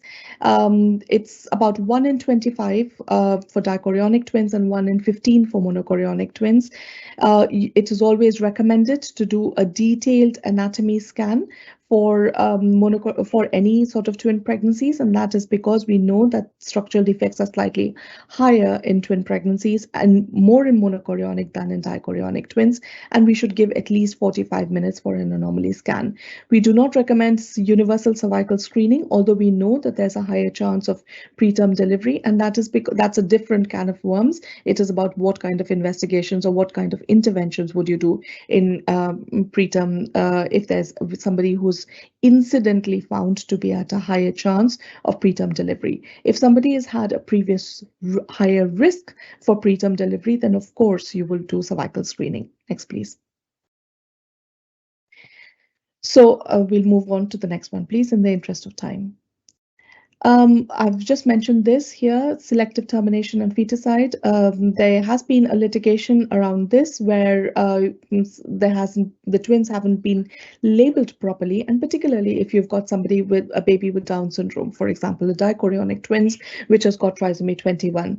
Now, you have to remember that in 50% of second trimester detections for Down syndrome, that is in later in pregnancy detections for Down syndrome, you may not actually see anything because the increased nuchal would have resolved by then. They may or may not have any brain abnormalities or heart abnormalities. We would normally offer selective reduction either prior to 16 weeks, where we are interrupting the pregnancy of one baby and continuing it with the, in quotes, healthy baby, or we would offer them after 32 weeks, where we can reduce the chance of preterm delivery. When it is particularly important when we are doing a late feticide or late selective reduction, that the twins are systematically labeled and the labeling is consistent throughout the pregnancy, and at least 2 people map the twins before they are their selective reduction, because you do not want to terminate the baby that does not have Down syndrome. And I'm plucking Down syndrome as an example because that was a litigation case. Next, please. So this is an outline of the care that we offer for dichorionic and monochorionic twins. For both of them, we would offer 11 to 13 week scan. For dichorionics, you will have scans from 20 weeks onwards and 4 weekly from there on. For monochorionic twins, you will have 2 weekly scans from 16 weeks. And of course, with alluding to the new NICE guidance from 2019 and the RCOG monochorionic twin guidance is going to be out shortly. When there's a discordance in amniotic fluid which does not meet the criteria for twin-to-twin transfusion, or if there's abnormal Dopplers, then we would want to scan them every week. And that again gives us and comes back to the importance of a specialist twins team. Next, please. So these are 2 slides that are taken, 2 pictures that are taken from the Twins Trust. This is the care checklist, and certainly the women I look after, they find it extremely helpful, and it is all about empowering the families and empowering the pregnant person, because it's education, it's them knowing that they have a right to ask. Well, this is what I should be discussing, and this hasn't been discussed with me. Can you please help me? Next, please. So we're going to glaze through the next slides in the next 5 minutes because these are all complicated slides, but they need to be discussed very briefly. So you have to remember, majority of monochorionic twins are uncomplicated. You've got a selection of complications in monochorionic twins, but if you look at it, when you think about twin pregnancies, most of the people will think about just the complicated twins. Twins means, oh, I'm going to have TTTS. I've got a lady who I saw yesterday who wants to have a selective reduction because she finds it very difficult to even comprehend what can happen to my twins. So it is also, while we are trying to help them and improve care, it is also to stress that majority of twin pregnancies in the right cohort, in the right expert group, are managed well and they do well. Next, please. So twin-to-twin transfusion, the commonest complication that is known to be in monochorionic twins is where one baby has got more fluid, which is the recipient, and one baby has got lesser fluid, which is the donor. It's got 5 stages and usually laser treatment, fetoscopic laser, where we put in a camera to identify the anastomoses, which are shown in that placental picture there, where we identify where the placenta, where the 2 cords of blood vessels are meeting with each other. We will burn the individual connections and then draw a line through them. That's called the Solomon's technique, and that helps to treat twin-to-twin transfusion, although there's some evidence to say that it can increase the risk of preterm rupture of membranes, but it is the best technique that is available rather than blindly drawing a line between the 2 placentas. Next, please. So then you have something called twin anemia polycythemia sequence, which is TAPS, which can be measured by looking at the blood flows in the baby's brain, which is the peak systolic velocity, which is middle cerebral artery, blood flow in the brain. Or we can also look at, in severe cases, the anemia can also be looked at with cardiomegaly, which is enlargement of heart and leakage of fluid, and abnormal blood flows in the abnormal appearance of the placenta, as you can see in the picture down there. The connections here, you can see that there's the placenta, and then one end of the placenta has got more blood supply and the other end is quite thready in terms of the blood supply. So at the moment, NICE suggests that it is only for people who have got complications like selective growth restriction or who are post laser treatment that we should be using this particular assessment of middle cerebral artery to check for TAPS. Next, please. And next. Growth restriction, selective growth restriction, where one baby is smaller than the other baby, and this is the formula that I discussed earlier. It's the discordance is more than 25%, or when one baby is smaller by less than 10 centile, it can be in about 10 to 15% of pregnancies. And there are different types of selective growth restriction. We will offer treatment for type 2 and type 3, and the kind of treatment depends on, again, parental wishes. So as clinicians, it's important for us to tell them that if you want healthy survival of one twin with no long-term or reduced long-term outcomes, then we should offer you radiofrequency ablation or cord occlusion, where we stop the pregnancy of one baby and continue this pregnancy as one. If parents are completely committed to the pregnancy and want to give as much chance to the smaller baby as possible, then there's a possibility of offering fetoscopic laser. Next, please. And then we'll go over the next slide. Next, please. Then you've got something, and if you click on the picture, the bigger picture, it's a video. So if you've got something called twin reverse arterial perfusion, and where one baby is formed as a healthy baby and the other baby, as you can see on the top of that picture there, is just a little bit of a mass. It is an acardiac twin. It is a twin that does not have any heart, but it is connected to the healthy twin with just a blood vessel. So basically, it is feeding of the other twin. And if it is identified, it will be identified by the sonographers. If it is identified in earlier pregnancy, majority of them, or nearly half of them, will stop growing. But then by 16 weeks, we should be offering them intrafetal laser, where we put a needle in through the amorphic mass so that we can burn or ablate the twin, the acardiac twin, to improve the outcome of the pregnancy. Last week or 2 weeks ago, I had a lady where the sonographer picked a trap sequence in the 3rd trimester for when she went for a routine growth scan. So trap sequences can be seen in the 3rd trimester. Next, please. And next. So growth surveillance in DCDA twins, I will cover the question that was mentioned earlier. So you can have growth surveillance in, you can have discordance in growth, which is more than 25%. In dichorionic twins, it happens in about 1 in 5 dichorionic twins and 1 in 3 monochorionic twins. And again, it depends on what the blood flows are like, how frequently we should be seeing them. If the growth is tailing off, if blood flows are abnormal, we will see them on a weekly basis. If the growth is, if the blood flows are normal, we probably will see them fortnightly. And then we will offer delivery depending on what stage of pregnancy they are in. But usually we will have a very low threshold to deliver them from 32 weeks onwards. Now, whether to use growth charts, what kind of growth charts to use, the jury is still out there. There's 2 schools of thoughts of dedicated twin growth charts and sorry, my Teams keeps on beeping. Dedicated twins growth charts or the growth charts that are there on Astraya or Viewpoint. The pro school of thought for dedicated twin growth charts is because it's customized for twins, and despite making all the corrections, it has been shown to reduce stillbirth in the twins. The against school of thought is that you are creating reference ranges for something that is not normal, because twin pregnancy per se is not a normal pregnancy.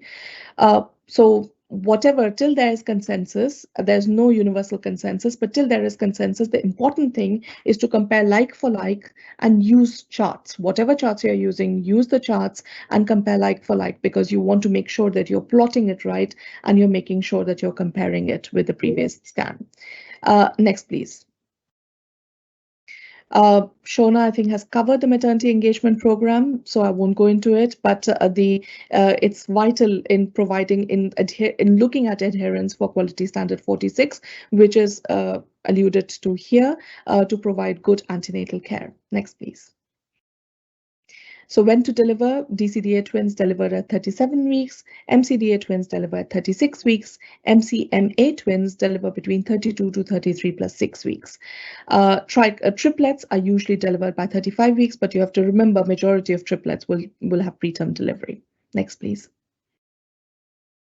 And if there are people who decline induction, and I see more and more of those who decline induction, and if they do that, then we have to see them on a fortnightly basis or sometimes on a weekly basis for Doppler surveillance. But we also have to remember and remind our ladies that 60% of twin pregnancies will deliver before 37 weeks. Next, please. And how to deliver, we have to offer delivery to, if the first twin is head down and if it is beyond 26 weeks, offer vaginal delivery. There's no reason why you can't offer vaginal delivery, although most of the twin parents will opt for cesarean sections. But in our unit, we've got a very good pickup rate for vaginal delivery, and that is ensuring we do the right case selection. And 1 in 3 people who will opt for a vaginal delivery may need a cesarean section. So you've got a higher C-section rate. And we've had people who have delivered vaginally for twin 1, and about 5 to 7% will end up with a C-section for twin 2. Next, please. And we carry on with the next one, please.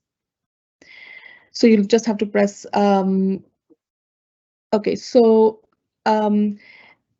for the interest of time, I'm only going to go to the next, the 41-year-old case. So this is a 41-year-old lady who was diagnosed with dichorionic twins in another country, booked for delivery at 37 weeks, and the scan at 36 weeks in the UK showed discordant growth and borderline increased amniotic fluid, but with normal Doppler. She also had superimposed preeclampsia.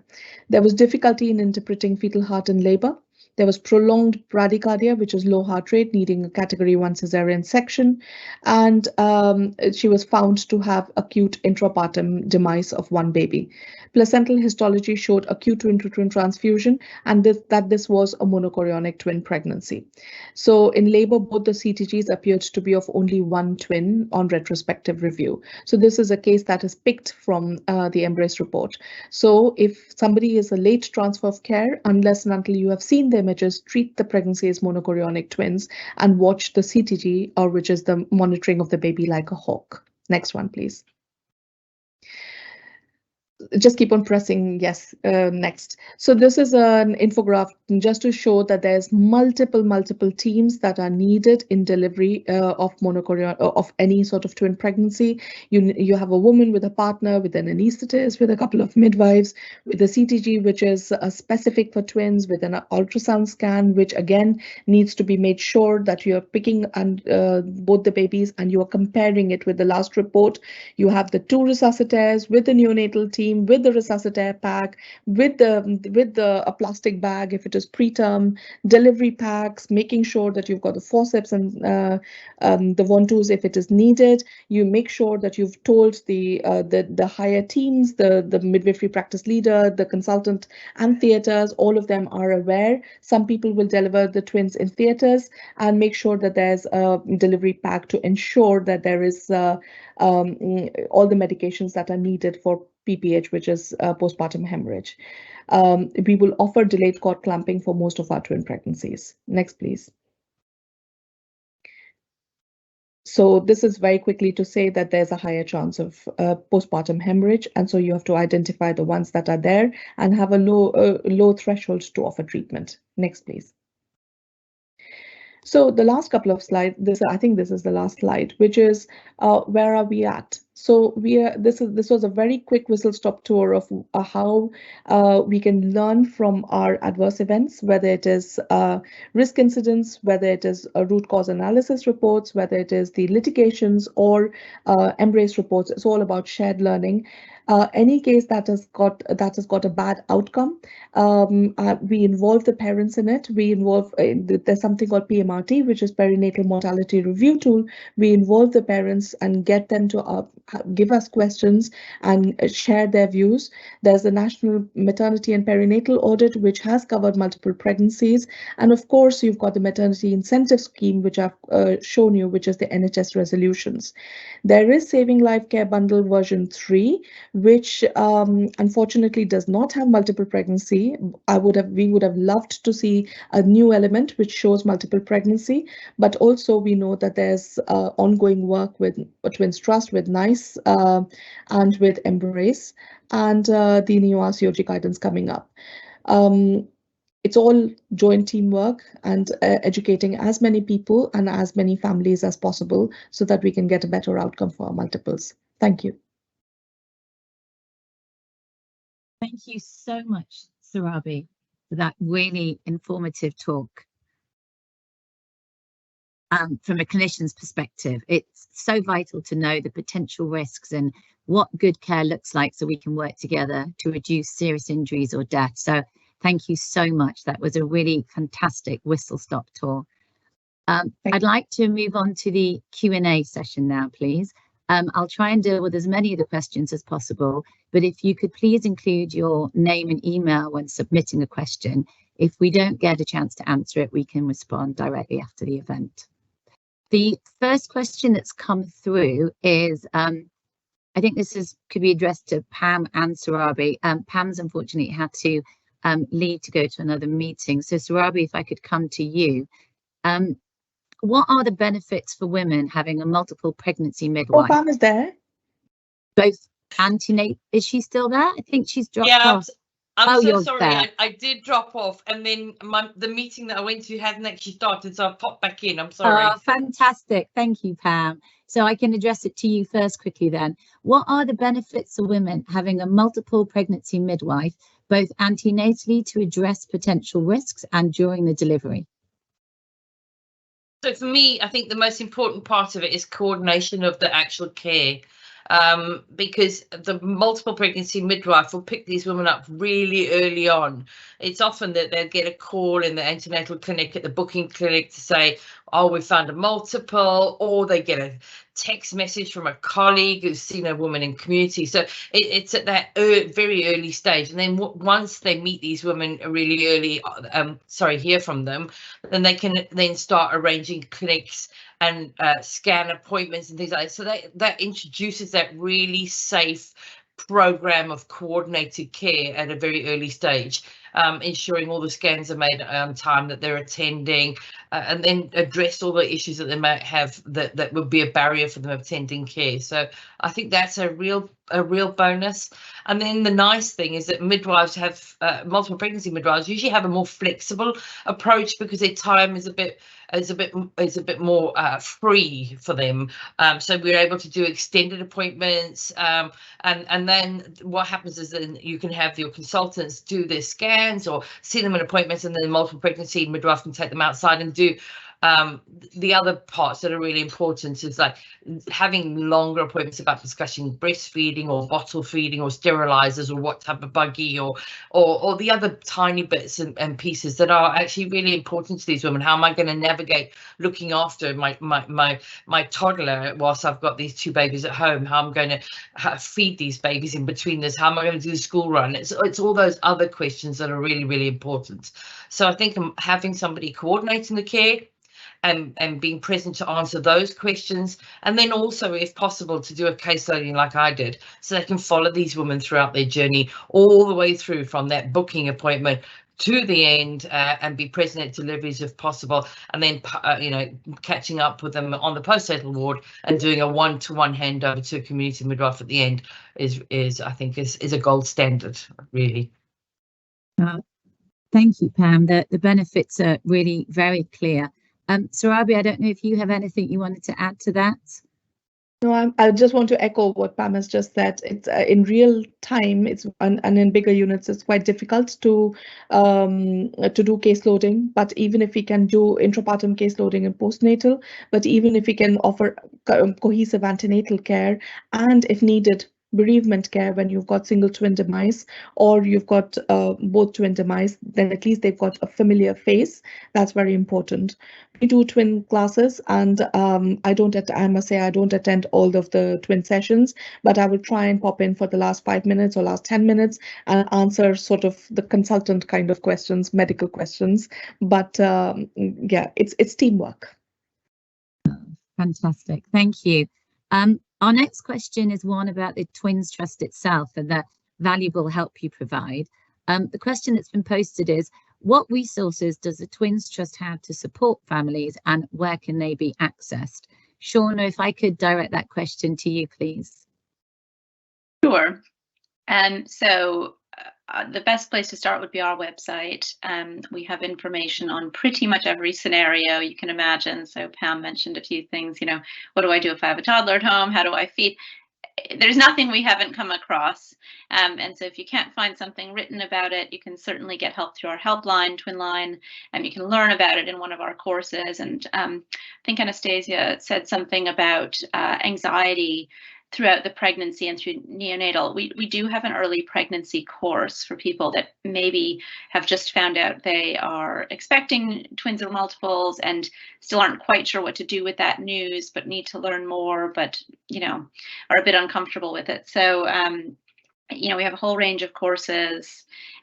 Importantly, we have care pathways. So I think it's really important that everybody can be their own advocate. Some units are fantastic, as we know, but unfortunately there's some that aren't as good. And so it's really important for women to be able to say, this is the kind of care I'm supposed to be getting at this particular point in my journey. So yeah, definitely our website, check out our courses, check out our community groups. Again, these are a great source of peer-to-peer support, particularly for expectants and the under one's age. And we also have a list of local clubs. So if you're looking for your local twin club, see the club section of our website as well. Sure, no, that's so helpful. Thank you so much. So Robbie, we've had a question that I think is really at the centre of your talk. You've covered a lot of it already, but I think it's probably important to ask it again. The question that's been asked is, if you could summarise, what are the most important or significant priorities to deliver safe care in multiple pregnancy? So that's a very good question, but then again, that's the theme of my talk, yes. All over again. So starts from the first trimester. So firstly, it's the organization of the service. So I know that you've got a twins team within the organization, and there's core members of twins team as are mentioned in the NICE guidance. knowing awareness of the wider community, so whether it is community midwives or obstetricians, to know where this team exists, so that if you've got, and even your early pregnancy, if you've got people with twins, then they are signposted to this team.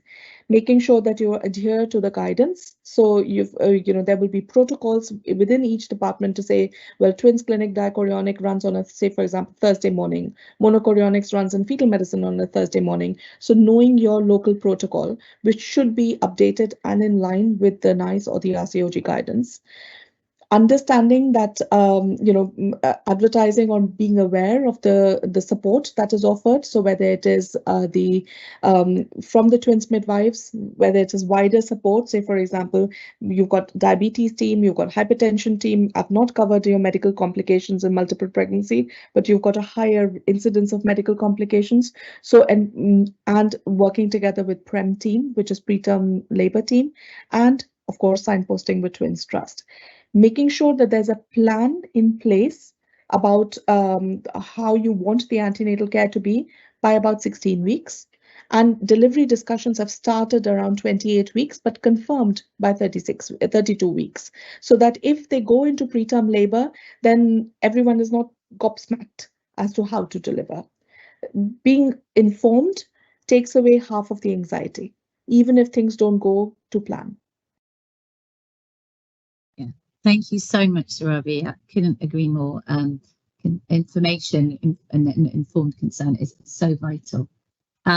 Anastasia, thank you so much for speaking about your lived experience and your journey with your beautiful girls. We've had lots of amazing feedback already, so thank you for that. A question that's come in for you is, what help did you receive from the Twins Trust, and what difference did it make to you with what you went through as a parent of twins? So as I mentioned, I basically just went on the website the moment, or as soon as I found out there was a Twins Trust, I went on the website and read everything I could get my hands on. I think at my local hospital where I was doing my appointments, I think that they were giving me some sort of brochure, although I'm not 100% sure now. It has been 6 years. And then I actually, a lot of the support that I sought out was in the form of information. What was really useful actually for me was post-pregnancy. I actually attended several workshops and I think webinars on different issues after having the babies.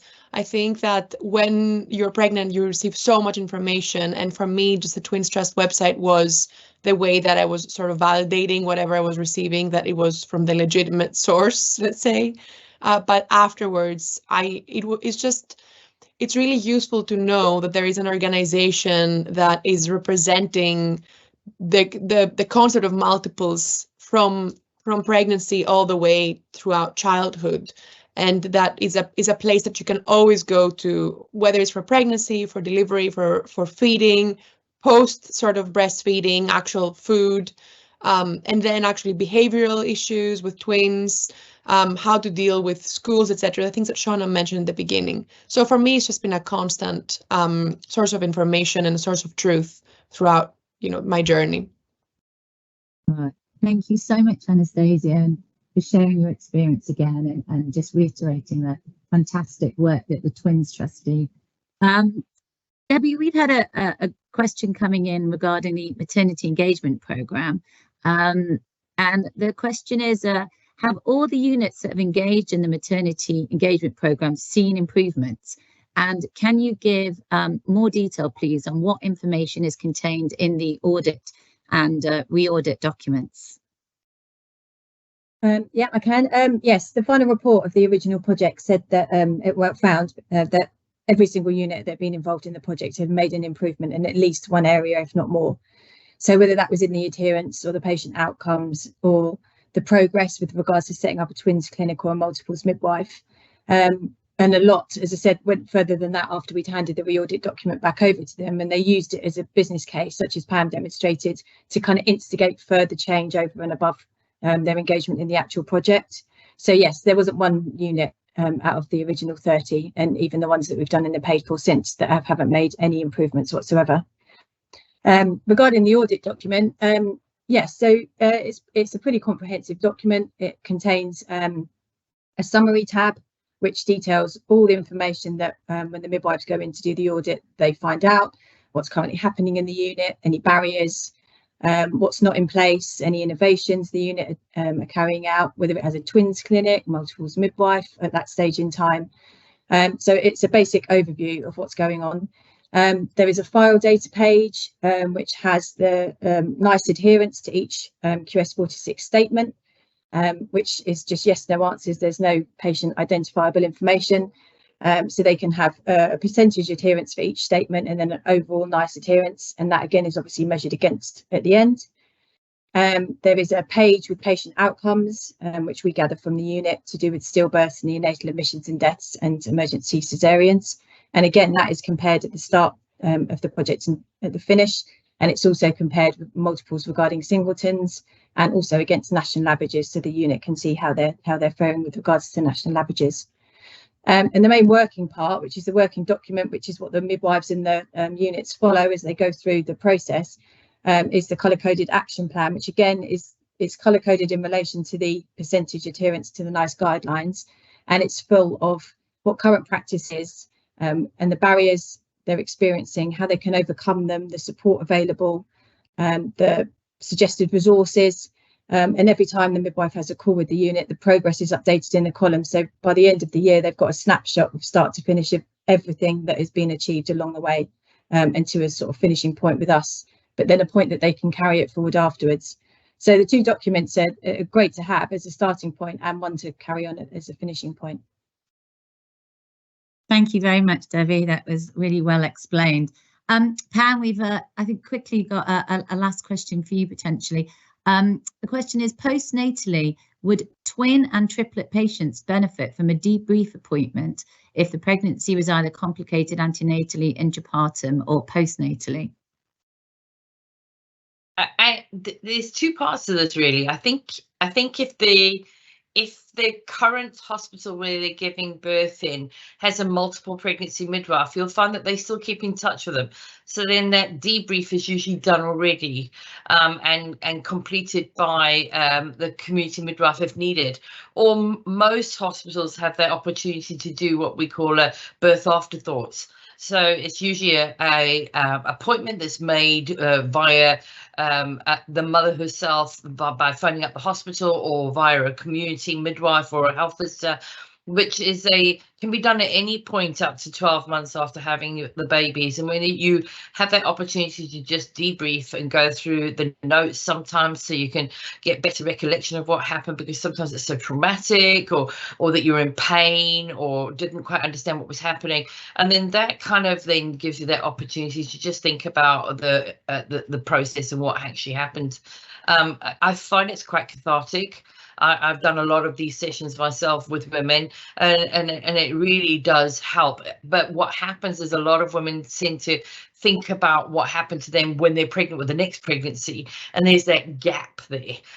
So I think, yeah, having discussions with your community midwife when you get pregnant again can sometimes help as well. But yeah, debriefing appointments I think are really useful. I'm currently doing some feedback now in the community, and I see it with women a lot when they've got children in mum and baby centres, and they're doing these mum and baby groups, and they all tend to huddle around and have discussions on what happened to them during their pregnancy. So I think debriefing is a great way of getting through something that actually can sometimes be quite traumatic. Thank you so much, Pam, for wrapping up our Q&A session. Just being a bit conscious of time, I think that's our last question. But if you have any further questions, please do send them in and we'll try and answer them by email. I'd just like to say a huge thank you to our speakers for their contribution today. It's been a fantastic morning. To Shauna, Debbie and Pam from the Twins Trust, Anastasia for talking bravely about her lived experience, and to Dr. Sarabi Nanda. We'll be posting a feedback link. It will just take 2 minutes to complete, but it is really helpful to have a plan to help plan future events. So thank you for doing that. We know there was a lot of information shared today. The Twins Trust have kindly provided links and support, which will be made available in our follow-up email after the event, along with the recording link. So please do look out for that information coming through and feel free to watch it again or share. We have more Maternity Matters talks coming up from September as part of our ongoing series. Please do look out for those updates, and you can register for free. So even if you can't make the live event, you'll still get the link to view the recording at a time to suit you afterwards. Again, we'll share details in our email following today's webinar and in our chat function. Once again, thank you so much for all our speakers today and for joining. Have a very good day. Thank you.